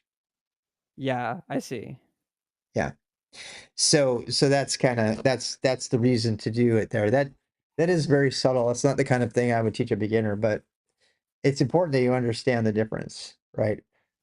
So So in that case, should I do the same thing for this right here or no? I guess it's only run once, so it doesn't matter. no, that runs at when you log in. Yeah, yeah. If you wanted to turn that into an alias, actually that's a good example. Right. So just for fun, make an alias that prints out the date. Yeah, okay. And I'll show you how this is a thing. Well, I don't want to do date. Actually, do time. Do Prime. Okay. actually not the word time. Go. Let's look it up. The number of the current second number or whatever. I think I'll go find it for you. I think it's date dash. No, just use date. Date's got the seconds in it. You see what I'm saying?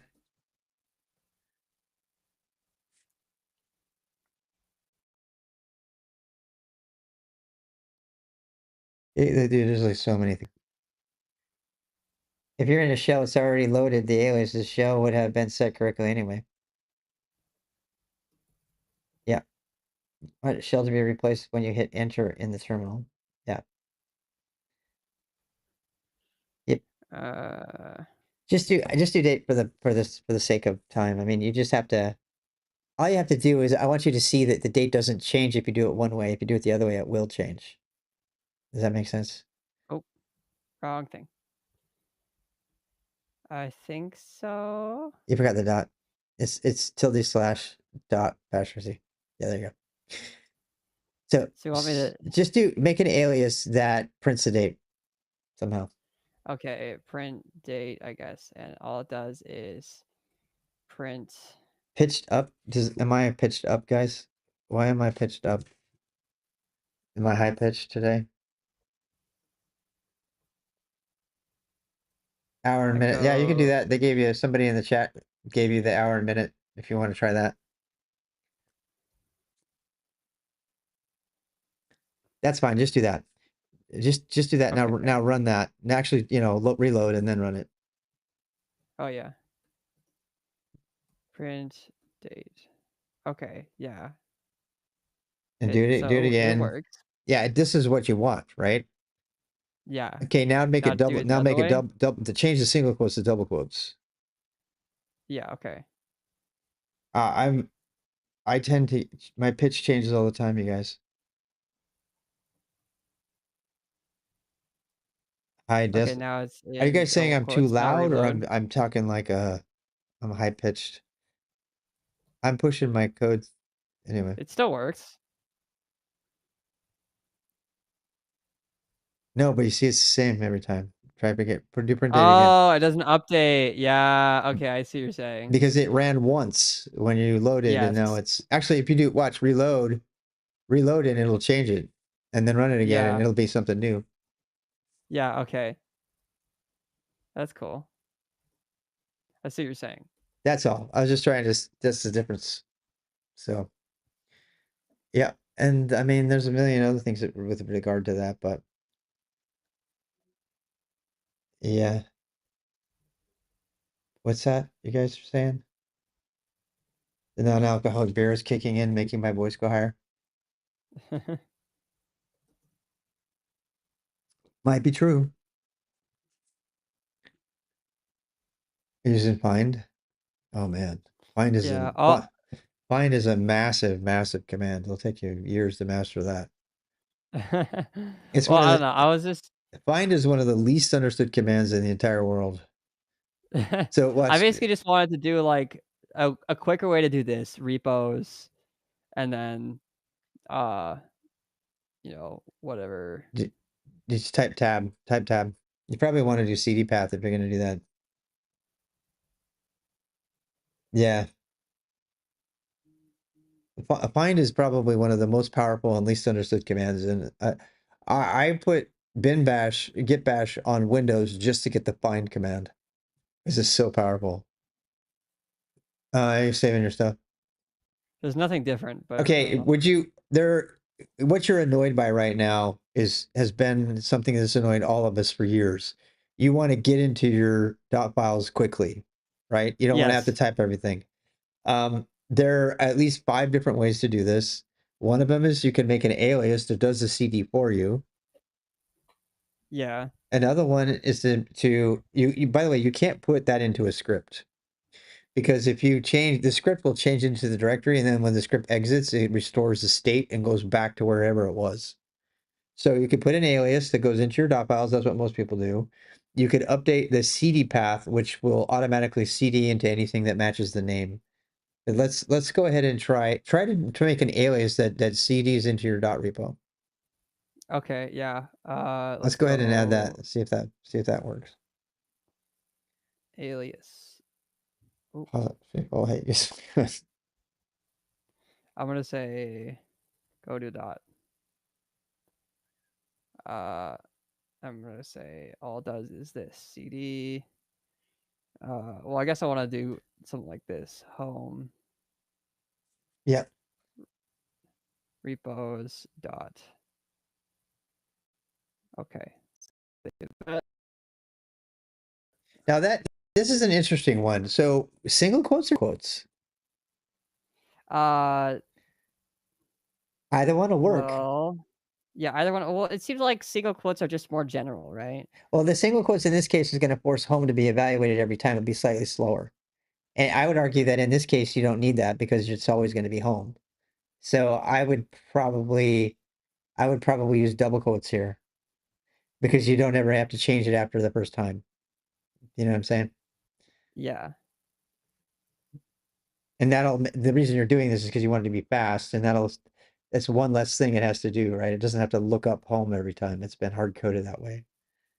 Yeah, I see. How am I higher pitched? Guys, You sound fine to me. Hey, let me look at your stream. I should probably look Right at now, my there's own an stream. ad going. Yeah. Oh wait. And now they have pizza You don't. ads because we were talking about pizza. Were we talking about pizza? I They was think not I talking about have pizza. helium. I don't have helium. What the hell?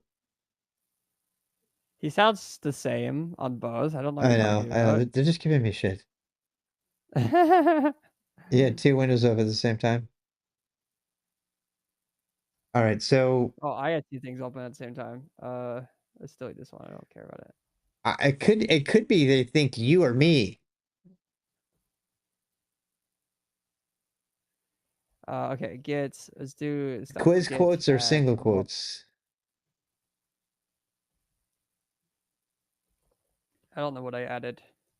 You I added guess I'll delete this one. you added it the get repo. Did you try it? I added the alias. Yeah. I haven't tried it yet. Go Let me home. Go into your home directory and then just type whatever. go to dot. You Oh really wait, I thought did you I reload haven't it? made it an execute. You don't need to Wait. make an execute. It's an alias. Oh, I need to reload. I haven't reloaded. You're right. But now you have a command for reload, Go which to means you dot. permanently you're Yay! gonna forget the other one now. What? You mean the whole exec bash L? Yeah, you got it. Okay. Now we're gonna do get status. And let's just do get diff. Oh. You got new stuff. Yep. Well, I don't know what it was. I reloaded it after I added the things. I don't know if that did anything. Yep, If you're that messed fine. stuff up. No, it didn't. It wouldn't. Added alias for quick travel to dot. Yeah. Oh, I'm sorry. I'm yawning. Get It's push. like, Yay. Now it's saved. Yippee. huzzah. One of the many things you can do. Yeah, it's like an infinite. Oh, you want to learn something fun? Let's do witch curl. Let's learn curl is always fun. Oh yeah, you were talking about curl earlier. What's curl? There's some What's that really use fun for? things you can do with curl. So do witch curl. All right, you got it. Okay, so I am going to try to find the site. I have it in my bash RC. Let me see if I can find it. Maybe not. Hey, I have a challenge for you. Make a command that opens with VI. It opens any command wherever it's at, and maybe name it VIC. Don't look. I just might. What are you talking about? So instead of Vim, make a command called VIC, which opens the first argument no matter where it is. This is something you haven't done yet. Opens the first argument. All right, so you remember that whole vi which thing that we did? Let's. Do you want to do that, or Yeah. do you want to do that, or curl? We can do curl. But Wait, this is vi which? Wait, vi. I just did which, not vi which. yeah. So you did. I'm trying to find you again. Here we go. So wait, where are you? Here we go.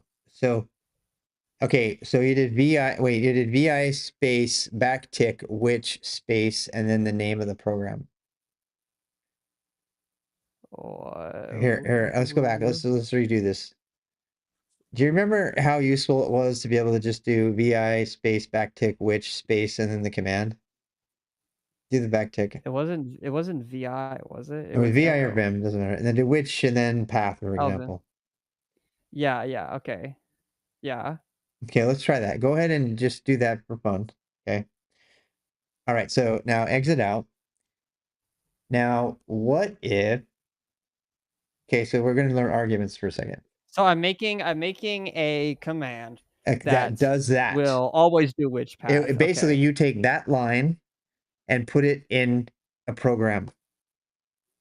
So I just do so that way I can do Vic path and Yep. then it will always find. Yep. Okay, Yep. I see. And then you can change the argument to be whatever, and it will find it wherever it is and open it up with the editor. Okay, I see. I can do that. The thing I'm trying to remember how to do right now is because I want to do that thing that was like hello world to copy the shebang line, and it was like Oh, tail, one head. There we go. It's Yeah. head dash one.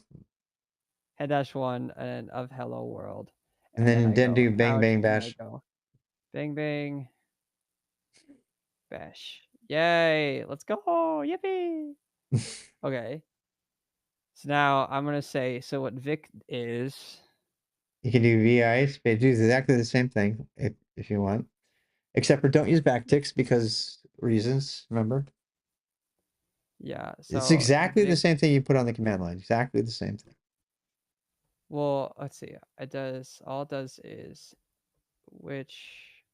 Oh. No, you need to have vi to open it, right? Oh yeah, Vim. Okay, Vim. Which, and then I needed instead of doing path now, it needs to be Okay, an argument. just replace path with $1, $1, which is the first my argument. first argument. Mm-hmm. Okay. Now save that and try it. Hint Vic $1. I know it's pretty damn easy. I couldn't. Permission denied. No. You know why? Think about it. I need it. It's not executable. That's why. Mm-hmm. I need to schmod it.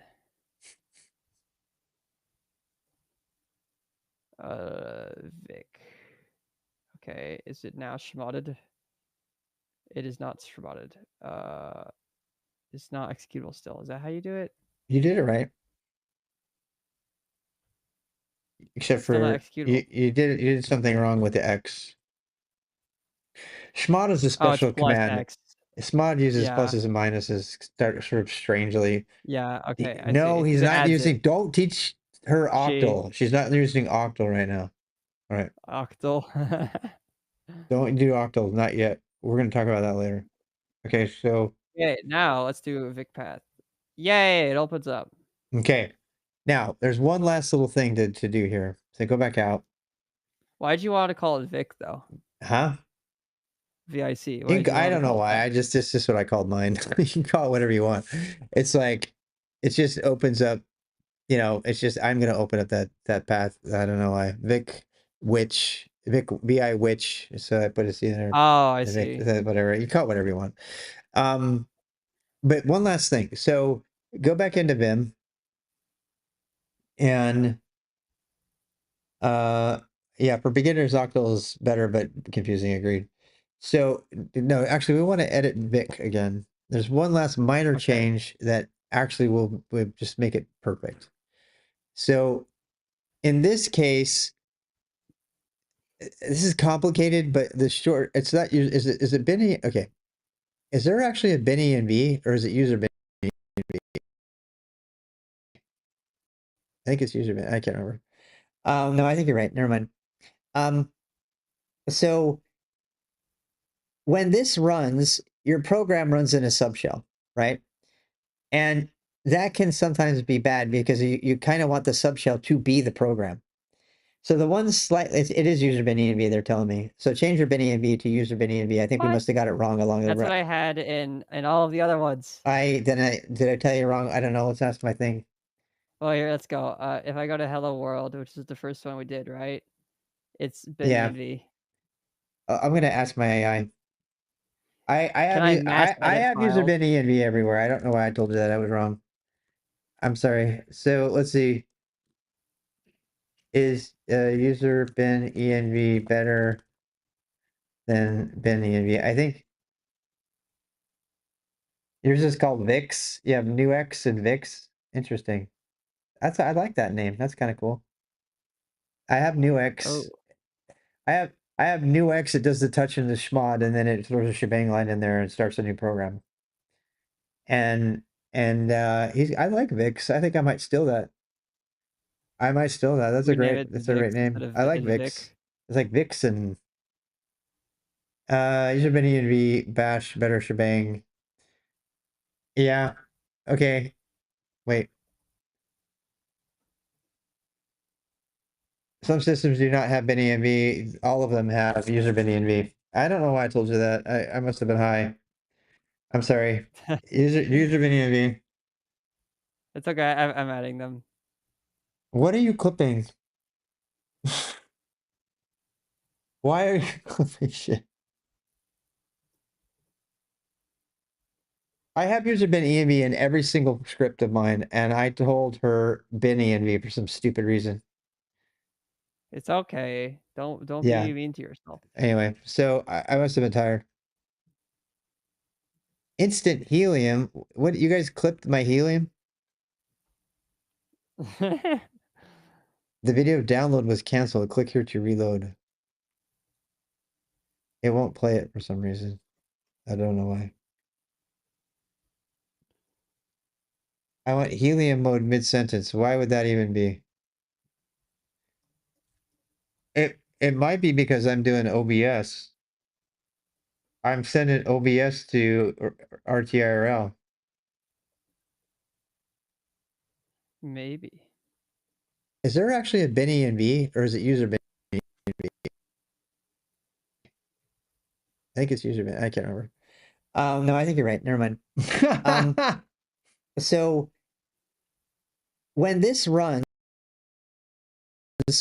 right? Oh my god, that's hilarious. And that can sometimes be bad shell to be the program. Wait, So the is one it it is actually user bin env, they're heliuming? telling me. Is So that change your real? bin Are they not env to lying? user bin It's env. I think we making must have got it's it wrong. making me sound like I have helium. What the hell? That's strange. It could be a million things. It's because we're like co-streaming together. It could be because I'm sending stuff to RTIRL. Pipeline. Who knows why? That is so weird. Anyway, we only have a few minutes. Let's go fix it. I'll go fix it later. So, you fix your user bin env, right? Okay. Last thing, put exec in front of it. Exec in front of what? If you go back to your VIC, have exec go in front of it. Exec, or does it do exactly? This is, remember, it replaces the currently running process with a new one. So what this is going to do is, you know how you're running a shell script, right? What it's going to do is it's going to replace the shell that's running with the vim command instead. Instead of creating a smaller small shell or something?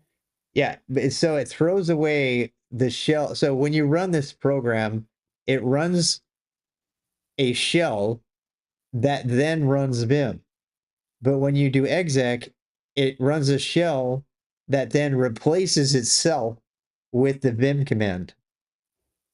So what you So get, it's faster. in fact, try this. Get rid of the exec. get rid of the exec and run it, and then from another terminal, I'll go show you what I'm talking about. Oh. Okay. So you go open a new tab in a new terminal. Actually, you got to be running the program though. Okay, Yeah. so now I run Vix and I say Mix space, I whatever, don't right? know, Yeah. path. Yeah. Okay. Ooh. Oh boy. Yeah, I think you must not have reloaded. Either that or you didn't change the file name. Wait. What? Hold up. Hold up. What's happening? That's it, right? That's how you do No, it. I'm laughing at what they're saying in the chat. You did it right, yeah. It's fine. Yeah, it's perfect. So It's absolutely beautiful. Yeah, eventually stop finding you it. probably want to put quotes around the $1, but we'll talk about that later. Required file not found. Cannot execute required file not found. Do this. Do type Wix. Type the word type space Vix.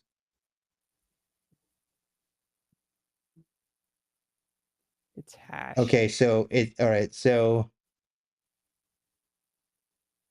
do a reload one more time. Did you already do a reload? Reload Vix. Vix path. What the hell? Cannot execute required file not found. What is it? It's your Why- shebang lines having problems. A I don't see it using- user. Oh, slash user. Fuck. I think all of my. I had to go back and change that for all the other ones. That's fine. Whatever. I'll do it later. You won't forget it, but Vix. yeah, go ahead and try that.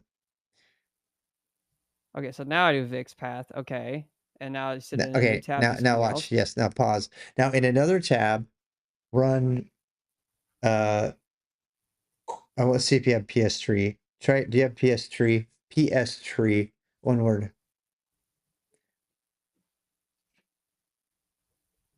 Oh, you do. Good. Oh, So type PS3, and you probably want to send that to more or less, yeah. and then you go look through it, and you can find your command running. So if you keep Gonna look scrolling down, for. you'll see. Oh, You'll keep going. You'll see. Wait, go slow. Let's see. We got to find your home stuff. Okay, there you go. It'll be under HTG. It's going to be there somewhere. All right, there we go. Okay, pause. There. I don't. Okay, see it. console bash bin is the very top. You see how it's Oh, okay, yeah. okay, and then there's your PS3. So you see console bash. Okay, so console bash, and then under your bash command, you have another bash that's running less, and then you have another bash that's running and that bash is running PS3, and then you have another bash that's running another console. I think that's probably another tab, but we still can't see your Vix. Is your okay? There we go. That one is the top one is bash, and then Vim, and then Vim. You see how it has Vim? Yeah, that Vim is the Vix. Yeah, That extra one. I think that's the one. So now if you put the exec in and try it again and go look at this again, you'll see that it's one less process. Okay, so now, well, I have to reload stuff. Oop, yeah, it's fine. Vim Vix. Okay. You'll need to add the Now I exec in there. should- Yeah, exec. That's so weird. We got to figure out what's causing that. I really hope it's not RTIRL, real-time toolkit. It could be. It could be real-time toolkit is causing it. And that'll suck if that's the true. Yeah. Okay, Vix path. Okay, now let's do a new tab, and it's Wait, no, it has to be open. Yeah, there you go. And then, yeah, and then, history. you might want And to, being you can done, scroll it or go something to the other way. Oh. Where is it? Let's see. Is it this one? Oh, see, it's one less now. Yeah. So, but you see how it's almost like you ran Vim directly, right? Because PS3 is under bash. You see what I'm saying? So that's all. It's the same exact thing as if you had run the command as opposed to running a shell that runs the command. Yeah, okay. And That makes that's sense. what exec does. And it doesn't seem like it matters right now, but it will, because when you're doing things like, there are a lot of programs that need direct keyboard input, like Tmux to change Windows. If they run under a shell, they don't get that direct keyboard input because it's being intercepted by the shell before it gets to the raw command. Does that make sense? So it's Yeah. almost always a good idea to do that when you're doing that kind of thing, to put an exec in front of it. And that will make you much happier. So it doesn't always work though. It's not always, by the way, as soon as you do that, you can't come back from it, right? You can't put commands after that. As soon as you do an exec, it literally throws away the entire process and puts that program in its place, which means if you put lines of code after that, they get It doesn't completely do right. ignored. Yeah. Okay, I see. Yeah. Wait, this is a Twitch thing? It's not just to me? It's Twitch being weird. Wait, Hassan? It made Hassan like talk like. You think it's IRL Toolkit? That's gonna piss me off if that's true. And they all get it as well. That's interesting. I wonder what causes it. Oh, all right. What else can we do? You've been going strong for like 2 hours. It's amazing. I'm making a new X command now. You're making a new X that does all Yes. those things? Well, Right. it had a chmod and then plus X. Okay, onion, be and careful then- because you don't want it to touch it at that location. You want it to be in your bin directory. Oh, true. Because you want to be able to run NuX anywhere, right? If you do that, it'll only do it at that location. So yeah, What the hell? that might be what happened. It froze and then had to catch up. But is that an IRL toolkit thing? I'm talking to these guys, sorry. No, it's okay. So you're saying I go like this? I've been do using it. IRL toolkit for more than this, but this is the first time I've had OBS sending stuff to IRL toolkit. Like that. Hey, how you doing? 25th. And no longer Fedora tipper, but I do use Arch now, by the way. Okay.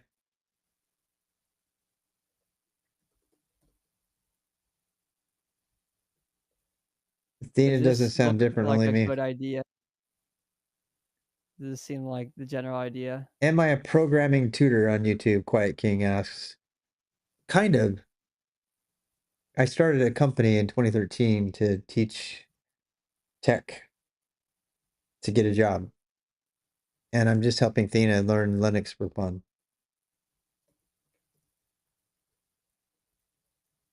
Okay, now I can do it from home. See, new X. Wait, let me see your program. Can I see?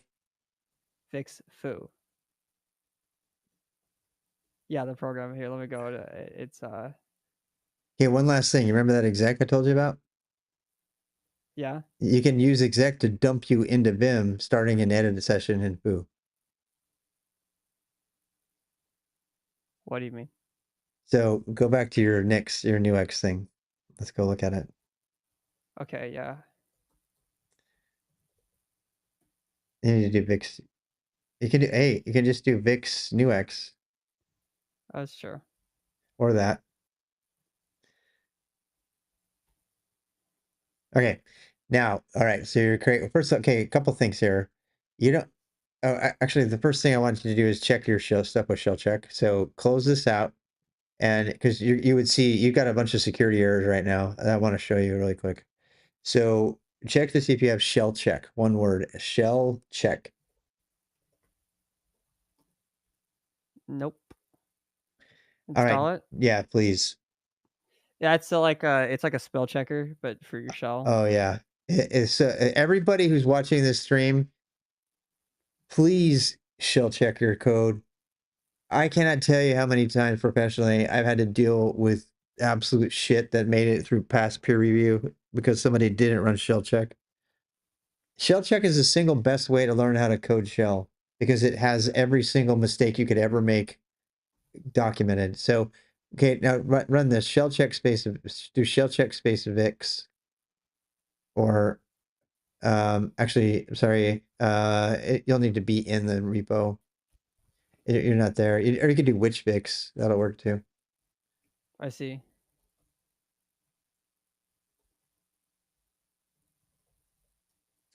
It is. Shell check is in MetaLinter. Okay, see what it told you there? See, it's like it says you need to put quotes around that because it can be owned. Quote this to prevent word splitting. And if you need to look up, see how it puts the links to the explanation. Everybody who's watching this, one of the best explanations of how to code good shell is in the explanations of the codes. Yeah, I'm a little bit of all that. Yeah, I can't say that I'm a professional mentor and then tape my nipples, which I've done drunk on stream before. Yeah, I'm a very pathetic old man, but I have fun. I have shell check on your NVIM linter. Yeah, of course. I have it too. So let me show you. So Thena's gonna want this as soon as I show it. So I'm kind of leery to showing her. But you can set up your RC file. So like, watch. If I make this wrong, it tells me in my editor that I'm doing it wrong. Thena's like, what are they talking about? I know. What? No, I'm just no. I Focused. think this sounds familiar. I'm trying to figure out what shell like the line splitting is. What's happening is you need basically they're telling you to put quotes around the thing so that someone can't put program. See, shell is so loosey goosey. Somebody could actually, instead of like for that variable, they could put like a name in there. They could put code in there instead, and then have that code run. What do you mean? It's called the shell injection attack. So like, if you have a variable and it hasn't been quoted, somebody who's running your program could actually, so it's your program currently takes input from the argument outside, right? $1, right? Yeah. So that is taking an argument. Now, right now, it's just you on the system, so it's not a big deal. But if you were on a system where you wrote a shell script that other people ran, they could write an entire program as the first argument. And then when it ran, it would execute that program instead of passing the argument. It's called a shell injection attack. And the fix for this is not single quotes, but double quotes in this particular case. How come? Because then if they put an entire program in there, it'll still be interpreted as an actual value. I almost don't want to show it because it's dangerous. I don't know how much I want to teach people. So the moral of the story is thou shalt comment all of your strings. Okay? That's the moral of the story. You do not need a semicolon at the end of the line. What are you talking about? No, you don't need that. You just need a double quotes. All right, so go back and shell check your thing again. See what the next problem is. 9 times out of 10, just do what they say. If you don't understand it, you have to do which fix. I need to go back there. Yeah, or you can do which, whatever. Oh, you're right. Yeah. Don't add a .sh to the file name. Bite your tongue. They're trying to get me to hack, and I don't want to hack right now. Double quote to prevent globbing and word splitting. So now it wants me to double That's quote. what word splitting is. First argument. Yeah, you also have to do the $1. There's a lot of people in here who don't know that you can actually double quote $1 inside of the other double quotes. And this so it feels like it would break it, right? It does. But to all the veterans out there, this is really important. Hear me right now. Every shell substitution scope has its own double quotes.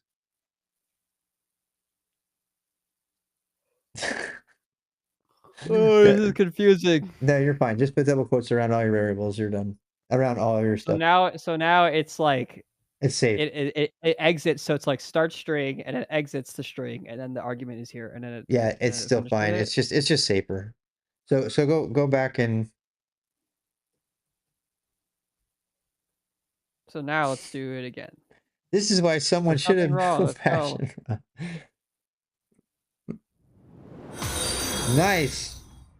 Oh, hey, thanks for the follow. Unknown one. Yep.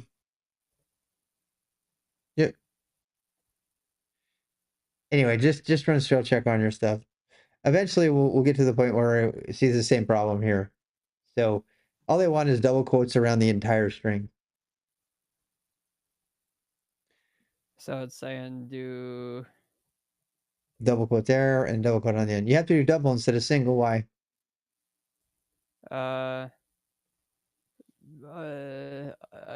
don't know for this instance. Variable I don't. substitution. Variable substitution. Oh yes. You can't do variable substitution with single quotes. Right. Exactly. Okay, and then one last thing you can do here, and I'll show you while we're here, is wouldn't it be cool if you could edit the file at the same time, right? Sounds like a lot of. Oh God, here we go with this. Here we go with the. Well, it sounds like to then just go VIX and into $1, right? Yeah, no, but you need exec here. Now, what? Here's another cool thing. Oh, one last cool thing. What if you put the shebang line on the first line? Oh, I see. So I have to. Oh, okay. But to do that, I need to. Oh wait. Shit. How do I do that from above? Do you It's like remember? head. Do you remember Head. redirecting? You remember redirecting and all of that stuff? I don't know if I was taught redirecting. Okay, you I don't did. remember that. You've ever? Okay, so not head. Well, you don't need head anymore. You could just put it in there because it's going to be this. You're going to use bash pretty much all the time, right? So get rid of the exec fix. By the way, that's wrong because it needs $home. You're missing $home and all that other stuff. Still, you know what I mean? So No, I don't. all right, first things first. Go ahead and do exec vim space and then do all the same path as the other ones. Well, I could use VIX, couldn't I? Because that's the one that finds it. Yeah, but in this case, you've already been so explicit with the other ones. It really doesn't make any. In fact, why don't you use a variable here because you're like repeating yourself. Yeah. So on the first. So how do I do variables? Let's go on the don't go on the line after the first line. All right, then just do. I don't know. How about this? How about file equals? No, it's not a bin directory. It's the actual file. So I would say file equals, and then everything in the double quotes, including the double quotes. Okay. I see. Yeah. You need double quotes, yeah. Dot bin. Gotcha. And now I just say, yeah. What is the? Now replace touch with all of that with $file. But I try to remember the other D. What's the delete until the end of the? Oh, capital D. Capital.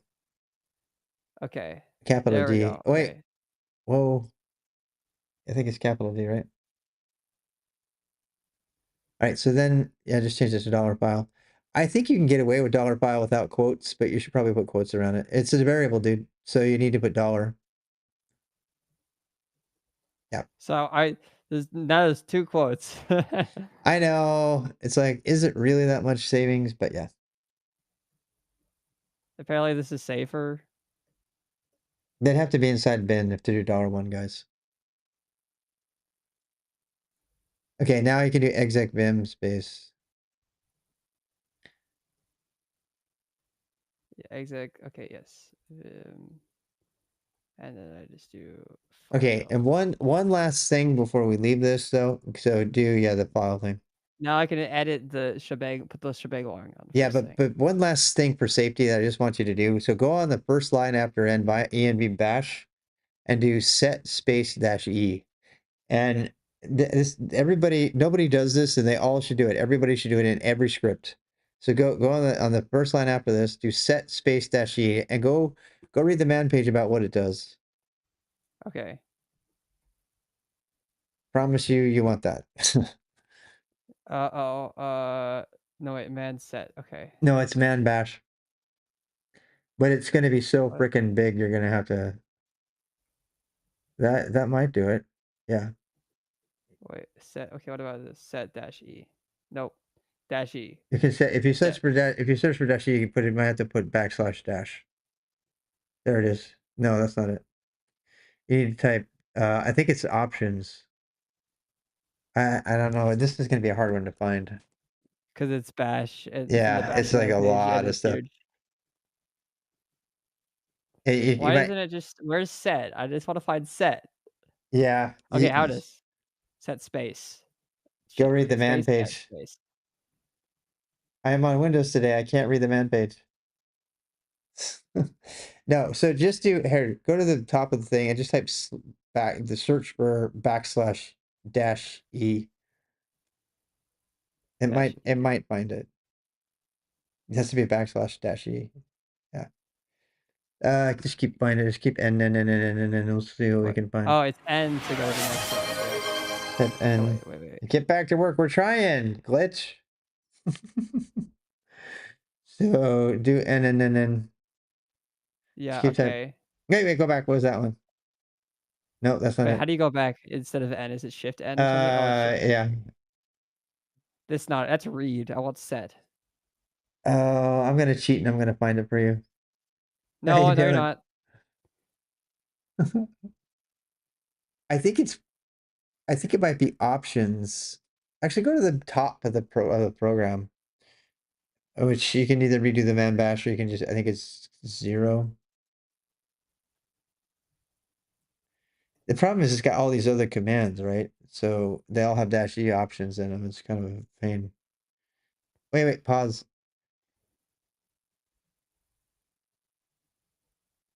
I don't see it, do you? Yeah. That's CD. I'm going to try to give you hints. I'm going to go find it myself.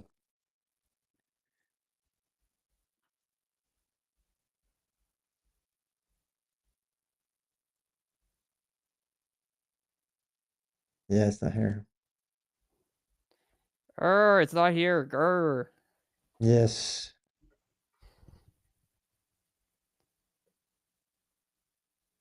Yeah, it looks like you have to do man bash. And then look for set. Yeah. Do man bash and then look for the set built in. Okay. That's not giving you too much away.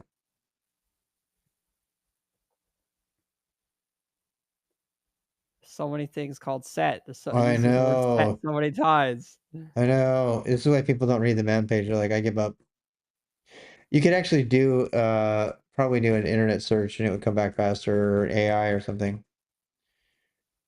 But at some point you should probably go through all the different options. You remember the -X? You remember it started spewing? Do you remember when you did exec bash -XL and it started spewing? That's because -X is an option. It means debug and it prints a bunch of stuff out. There's a ton of extra things that's not worth going into for a beginner, but the -E one, I kind of just want to tell you so we can move on. the -E one, what it does is, so by default, if something goes wrong in your program, bash doesn't stop. So if you look at the steps, most people, when they look at their bash script, they think that if anything goes wrong with any line, that it will stop. And it doesn't. It just keeps going. So you have to do set -E to say, if any of these lines have an error, stop execution. I see. Okay. And the reason for that is, like, especially that CD, right? If your CD fails because it can't find that directory, it will happily go to the next thing and it will make a file or whatever. I mean, CD is not there right now, but it means exit on error. That's what it means. Thank you, Pixel. It means Okay. exit on any error. So you should put that everywhere. You could put bash dash e, but set dash e is pretty much common. You could do EUO. The whole, if you want to, you can add EUO, which actually also fails on PipeL. People don't know what that means, but cool, because that's probably a better thing to add to everything. But just make sure you have dash E no matter what. Yeah. Set IU. Is it because pipe failure? That's like when you try to pipe it. to That means someone's last, right? if your program is a part of a pipeline and it fails, or if the pipeline doesn't have input, that would also be a reason to fail.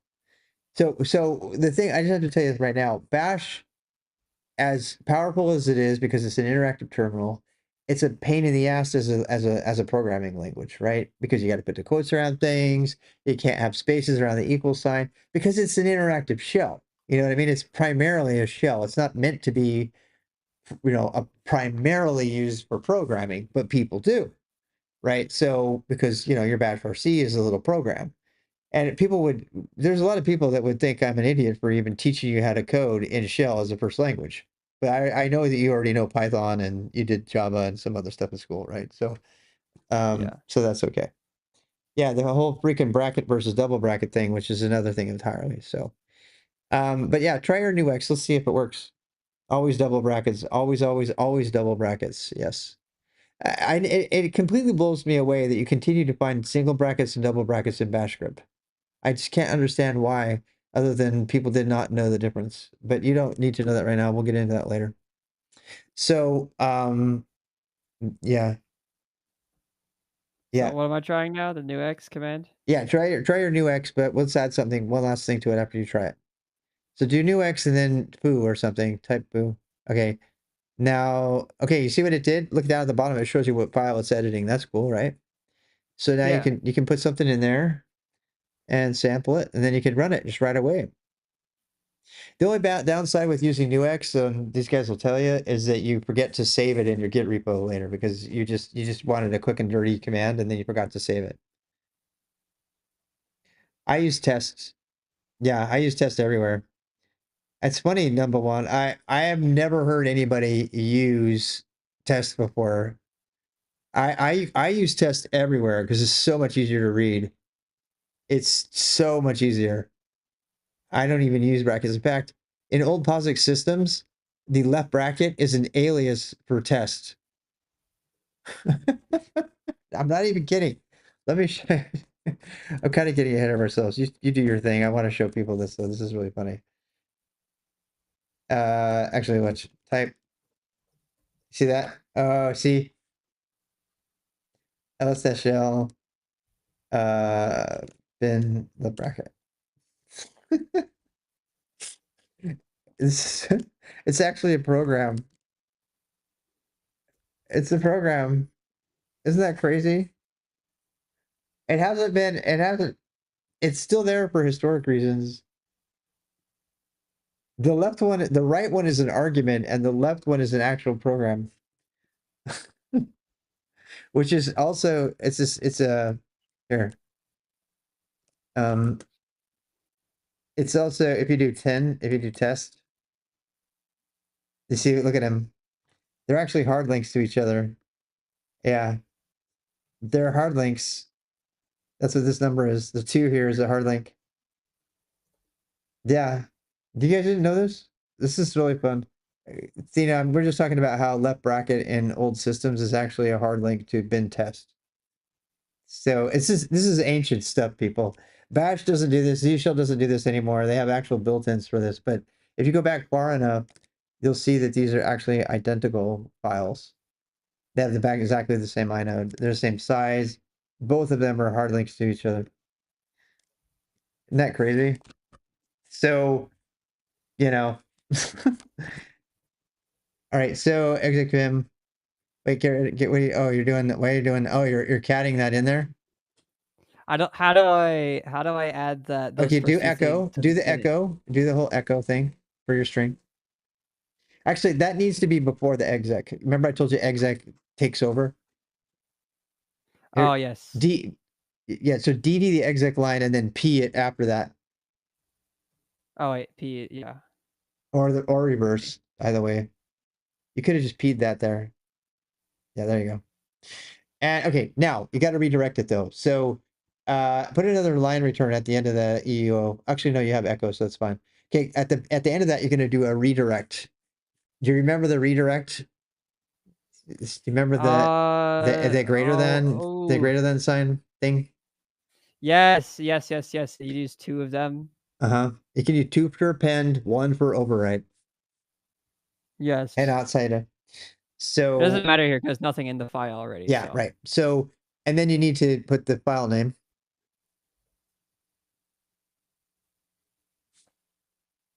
Yeah. Except it, for right? but it's not secure right now. Oh, I need to put. I still don't understand the whole how that makes it more secure, but Because you can't I don't know. you can't put a program in there instead. If you don't have the quotes, if you have the quotes, it forces whatever is inside of the file to be a string.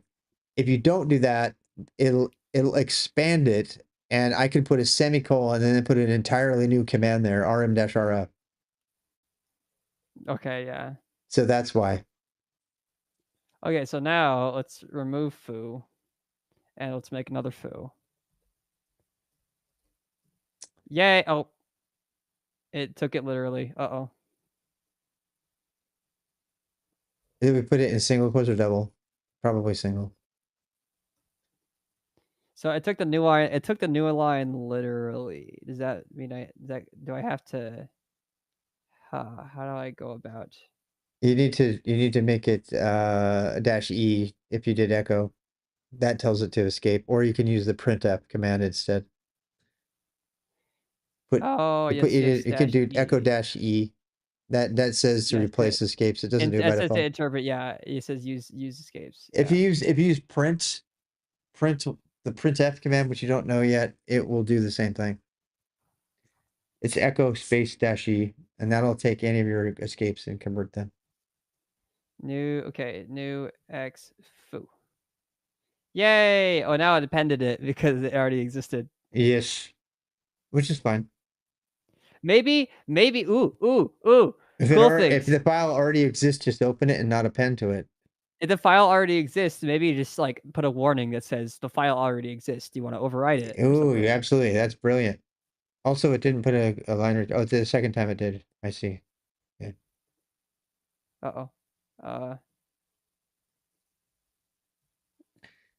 Yeah, a lot of people just use printf for everything because it's reliable. Echo isn't. Probably worth looking into. The only problem with printf is if you try to do variable substitution instead of a printf, shell check will scream at you, bloody murder at you. It's like, don't put a variable in here. Use a parameter replacement. Colchis. That's why I don't use it. It doesn't say that about echo for some reason.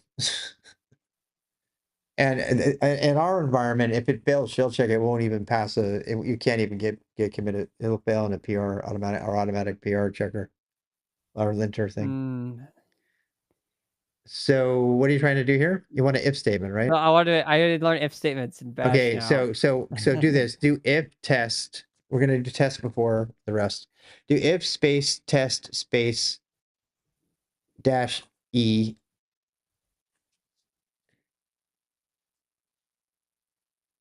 Okay, so go in another window and do man test. This is all your file-based conditions and stuff. You're gonna need to memorize these like big time. But you don't. I don't think it's -E. It might be -X or N. I don't know which one. So go open up a new tab. I have to look it up every time. I've been doing this 30 years. I still have to look it up. So do man test. File exists. And then tab. That's the E. You'll see it. Okay, yeah, it should be. I think it's wait. There we go. BC file exists and is a directory. File exists -E. Okay, there you go.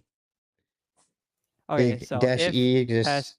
You can use -F or -E. It says file exists and I like it just saying file exists because if it's a directory, you're not going to blow it away. You know what I mean? So, which you wouldn't do anyway, but dash E, you could do dash E and then the file. And again, quoted. Okay, now now you're gonna put there's lots of things to do here, but it's huge debates about how to do this, but just put semicolon and then put do. No, then what am I talking about? Put semicolon. This doesn't make any sense, I know, but so there's another command called then, which has to come after this. So type the word then here. It can be a space or whatever. It's kind of an idiom that you have to learn. The word then. Wait. That's not what I mean, like, I guess, but that's not Enter. I'm a little confused because that's not what the bash RC. Yeah, it uses single quote. It's used a single bracket. We're doing tests, which I'm trying. That's what I was trying to avoid telling you all about this. Go put the rest of the if statement on there, and that won't work because it's not a command. Vix only works on commands. Bash. Oh, sorry. Yeah. Well, no, I guess because like, oh, I see. Okay, I was wanted this as reference so I could like look at this. Mm-hmm.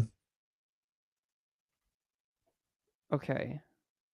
Okay, so the left bracket. Okay, pause right here. Okay, the left bracket the same as test. So historically, oh, I see. So we're using test instead. When we do brackets, we're going to do double brackets and not single brackets ever. So don't do brackets ever. I'm telling you, enter here.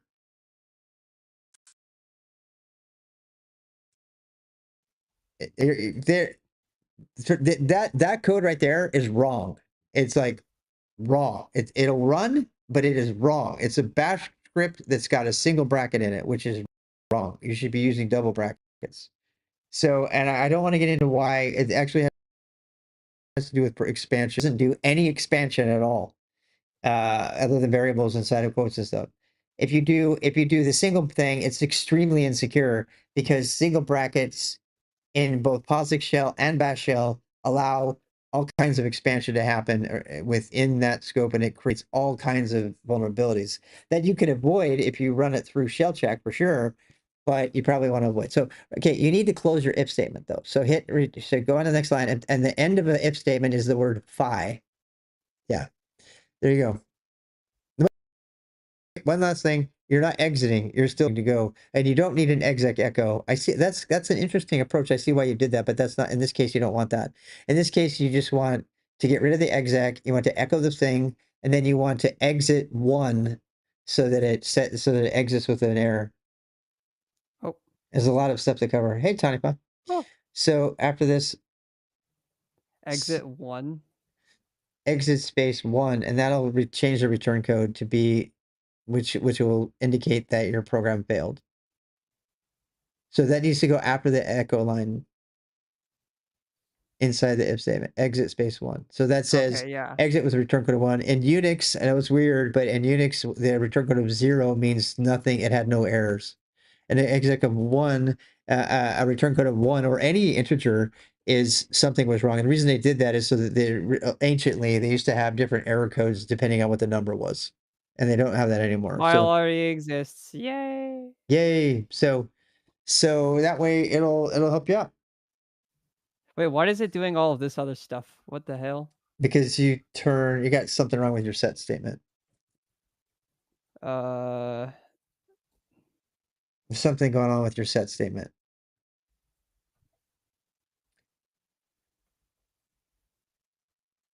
I mean, you've got more than I would have there. I would just put E there, personally. I don't know.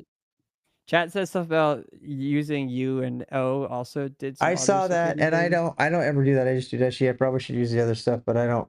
One of those is the reason that happened, I'm pretty sure. Try that and see if that works. Oh yeah, no. That's it. I mean, I trust those guys, but I don't use that. I just use Dashi. Dashi is guaranteed to have the pipe fail is probably an important one, but yeah. Anyway, so that's it for us tonight. I mean, that is a lot of stuff to cover. Yeah, Oh my there's a lot of gosh. stuff. Yeah, Make sure you save that. that's what I was gonna do. Yeah. Yeah, that's like really great though. That is really good times. And I got to figure out why I sound like a chipmunk because Pixel, Damn. do you think it's because of real-time IRL? Wait, what is that? The .bashrc.swp. That's your swap space. That means you have a Vim process that's still open. That's your backup. You don't want to add that. Normally you would put that in a git ignore. Go ahead and remove it. So first of all, you have another window that's probably got that file open right now. There was nothing there you here. go. Yeah, so close out of that, and then swap will go away. Git status. And now the swap file's still there, but now it'll have disappeared. So it'll be like the file's not there. So yeah, so now just do this. It's not there anymore. Okay. Yeah. Yeah. Git status. I don't want foo. I want to remove foo. Yeah. You can just remove that. Oh, it's in the You can just do git remove bin foo if you want to. Well, I don't want foo at all because it's bin foo. It's just bin foo. You're right. Also now git add boop git. It happens after a frame drop. Well, why is it dropping frames? That's what I want to know. So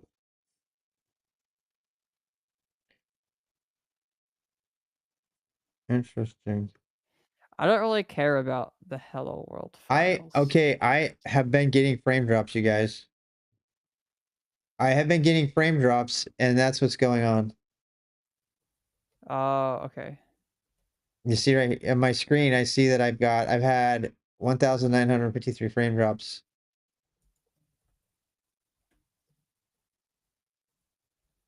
So the premise that switching to real-time toolkit would help out with frame drops, all it does is make me sound like a chipmunk, but it keeps the stream going.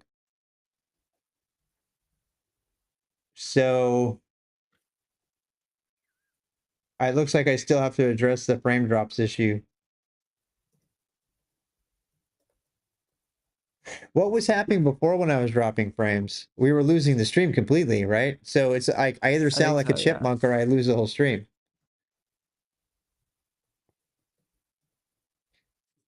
So yeah, that's exactly what it was. Before we would like lose the stream and you guys have to reload. It was a hard cut, and now it's like just making me sound like a chipmunk. So okay, I think that's I might want to double check my notes. So see if I saved that. I should still probably add a hard line so that I don't get frame drops at all. But that makes me feel better because that means that it's because we know why. I was a little paranoid before because I was like, why is it doing that, right? I know basically what we learned is I still have to address the frame drops. I'm looking at them on my screen right now. And we haven't had any over the last 5-10 minutes. I'm at 5, yeah. I'm at 5 gigahertz, but it's in the other room. I'm looking at Wi-Fi right now, so. All right, I think I got everything saved. Oh, I just had a bunch of frame drops.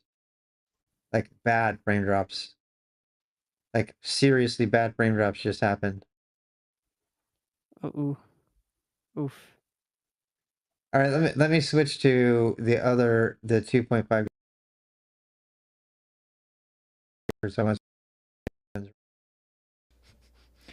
He's like whispering. Check. I'm still there. Am I still there? I can hear you. Testing. 1, 2. I changed to 2.4. Click your Wi-Fi menu bar again. Testing 1, 1, 2. Testing. Yeah, it's not doing well at all with that.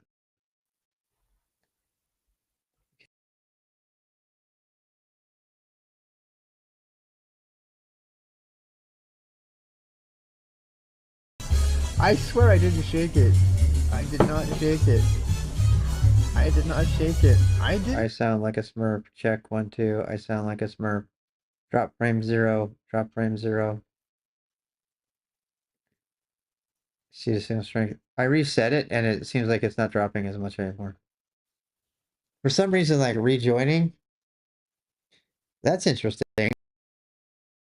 Rejoin. Now I'm not dropping it. Well, as soon as I said that, I started dropping. I'm dropping like crazy. I'm dropping like crazy. Go away from anywhere. Yeah, probably time for us to end. Before we have to torment these guys I'm anymore. tired. Yeah, I'm like really tired too. All right, well, this was fun. So I'm dropping right now, so I probably sound like a chipmunk, which is perfect. Perfect end to a great session. Me sounding like a chipmunk. Athena, congrats on your progress here. And I mean, this was a lot of work you did today. So I like commands. I like setting up these commands. well, That's I tell you cool. what, next week we will start with curl, and we'll do all the really fun stuff with curl. You can do a Okay. bunch of fun. You can go out and there's some really fun text-based sites out there that you can go query and thing. So it's kind of fun. I really, let me just give you a sense of it really quick. So I don't know if you can see my screen. You see how it shows me the weather? And I had to open up your stream, but yeah, it like shows me it pulls the weather and it uses, transfer to URL. yeah. What? Check 1, 2. Yeah. So we'll start with that next week. Yeah, well, curl just fetches stuff off the internet pretty much in text. Yeah. Okay. So you know that whole pipeline thing we've been doing? Imagine if you can now pipe anything from the internet, Ooh. like anything. So stock numbers. I actually made $600 in 1997 by using this to grab exchange rates from the international bank and put all kinds of stuff there. There's curl is also a very serious professional tool for dealing with APIs, and all APIs are web APIs. They're just websites that have data on them. You pull it down. So we'll play with curl. I want to make a stock thing. You want Something to that make looks at the stocks. you want to make a stock query engine. I want to make a stock query engine. Yeah. There's stock query cool. engine. You can also do so what it did is it actually, this was exchange rates. So it fetched the international exchange rates for the dollar and the ruble and all that. And then it would chop it up and it would turn it into HTML and it would make animated GIFs for each one of the numbers. That's so cool. Because it was at a time when we couldn't generate images dynamically. So and then it was a web page, it was on their main front web page. So people would go into their web page. They kept sending me things like for years after that because it was such a big thing. 'Cause people would come to their website to see these really pretty ticker tape, the kind of red letter exchange rates that would look really visually interesting. But all it really was me curling down this data from the exchange rate site in plain text and then converting it into a bunch of, pictures slapped together.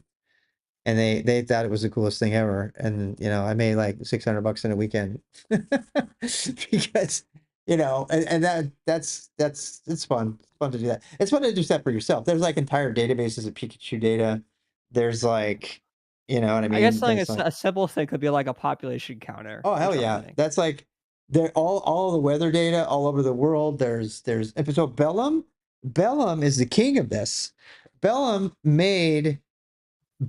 basically, you're not using curl, but something else. Bellum is grabbing my GPS coordinates. Bellum is grabbing my GPS coordinates from where I'm at, looking up in an online database all of the airlines within the region, and then reporting in the Twitch chat what the airline is that's right above my head. Wow, that's actually really cool. And they're about to finish another one that gives me the homes for sale that are immediately around where I'm at, and calculates the average home value of where I'm at right now.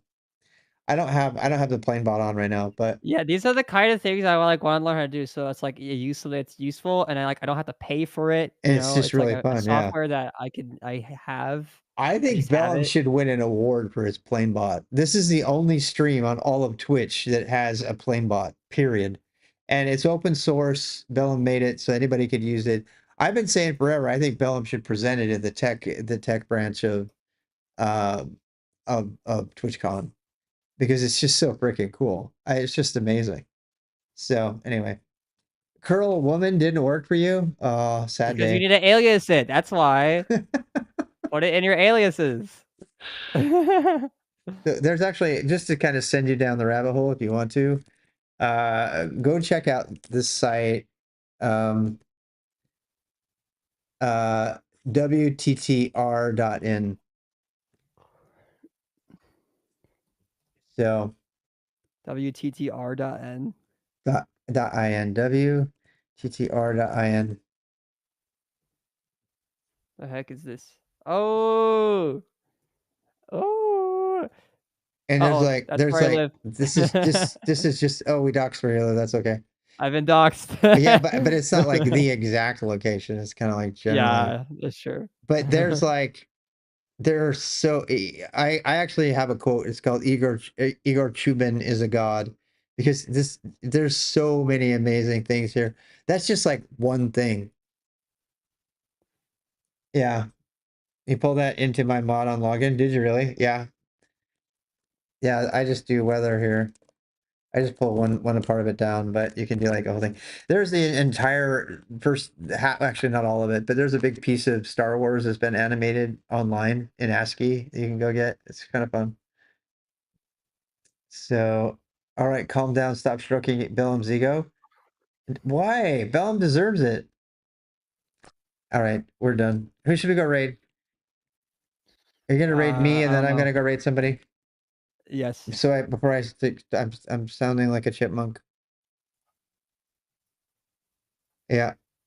At least we didn't drop. I mean, you guys are okay with me sounding like a chipmunk more than having to refresh every time, right? So I don't know. I don't know the reason for that. Apologize for that. How do I rate? Oh, here we go. All right. Well, it's been great. Thank you for all the things. This is really cool. I like learning stuff, and I really Yeah. like learning the terminal. Yeah, I'm glad you like the terminal because I'm like terminally addicted. I Har just har. get it. Yeah. So, all right. So I too am going to raid All right. Bye. by, and I'm gonna keep you on here, but Oh, I have to wait. I have to wait 7 seconds for it to raid. or you can click the button if you want. Raid Ash. All right. So, Thina, some random person like DoorDashed me a pizza yesterday, 2 days ago. Woo, I wanna got a raid raid! some stuff, Yay, I just don't wanna raid! That raid. was the raid noise from Etom. Yay! All right. See y'all. See y'all Bye. later. Bye bye. Bye. Next week. Okay, so let's go. Some random person. I don't know who actually is. I swear to God, I don't know who that is. I don't know. I don't know who that is.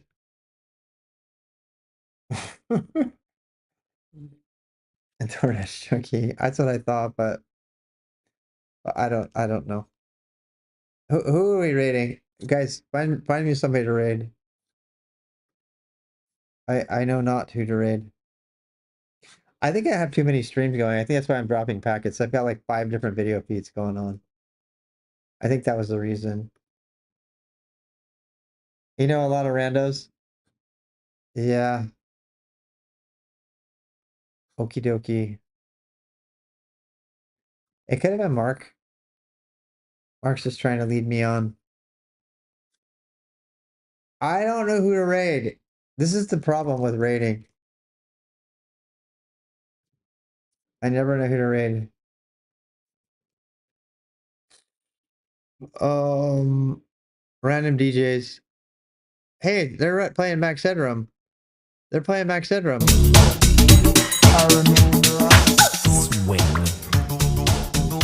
Now I know I'm dreaming. Dreaming. How do I get to sleep? Okay, here's the thing. He's not a computer generated thing. He's not computer generated at all. He's wearing plastic.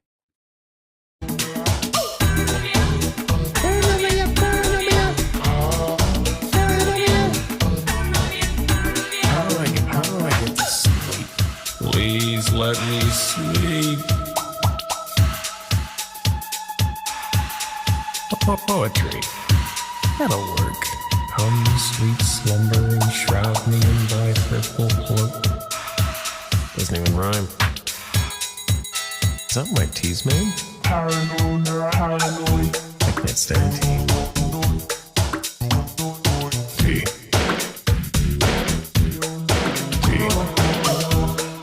I don't think there's anything more. I I think Max Headroom is the most 80s thing that ever existed. It's just like crazy. Okay, we're rating DJ Bueller. I don't know DJ Bueller, but we're gonna rate him just cause. So here we go. I'm not even following them. DJ Bueller, as in Bueller. It's almost like the Twitch algorithm knows me. I'm pretty shallow. All right, we're gonna raid Max Headroom. Bye. Cause Max Headroom. Eureka TV show, absolutely. Yeah. Oh, absolutely. We could go on and on about that. In fact, we might have to.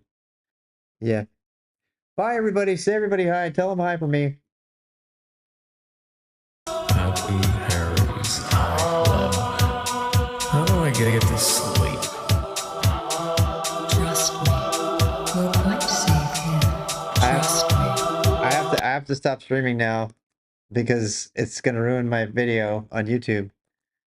So bye. Bye, everybody. Bum, bum. I don't know what to do we can anymore. go back to doing stuff. I'll give Thank you you. back to Rob. Thanks. I hope they tell you to stream though, because you would be a great streamer. We could get you to do Animal Crossing. I wish you could talk about your job more though.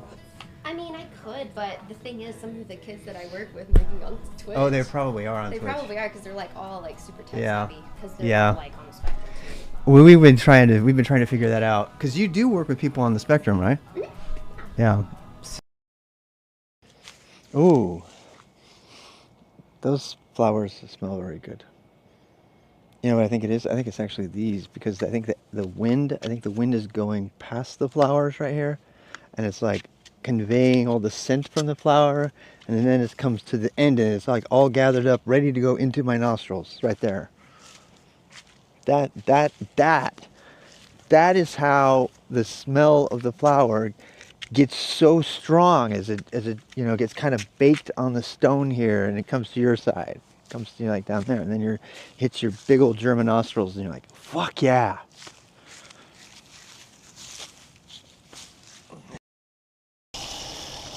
All right, oh hey, it didn't flood out yet. Uh-oh, accident.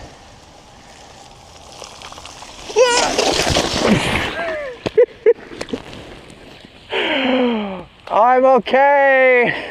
You can hear me.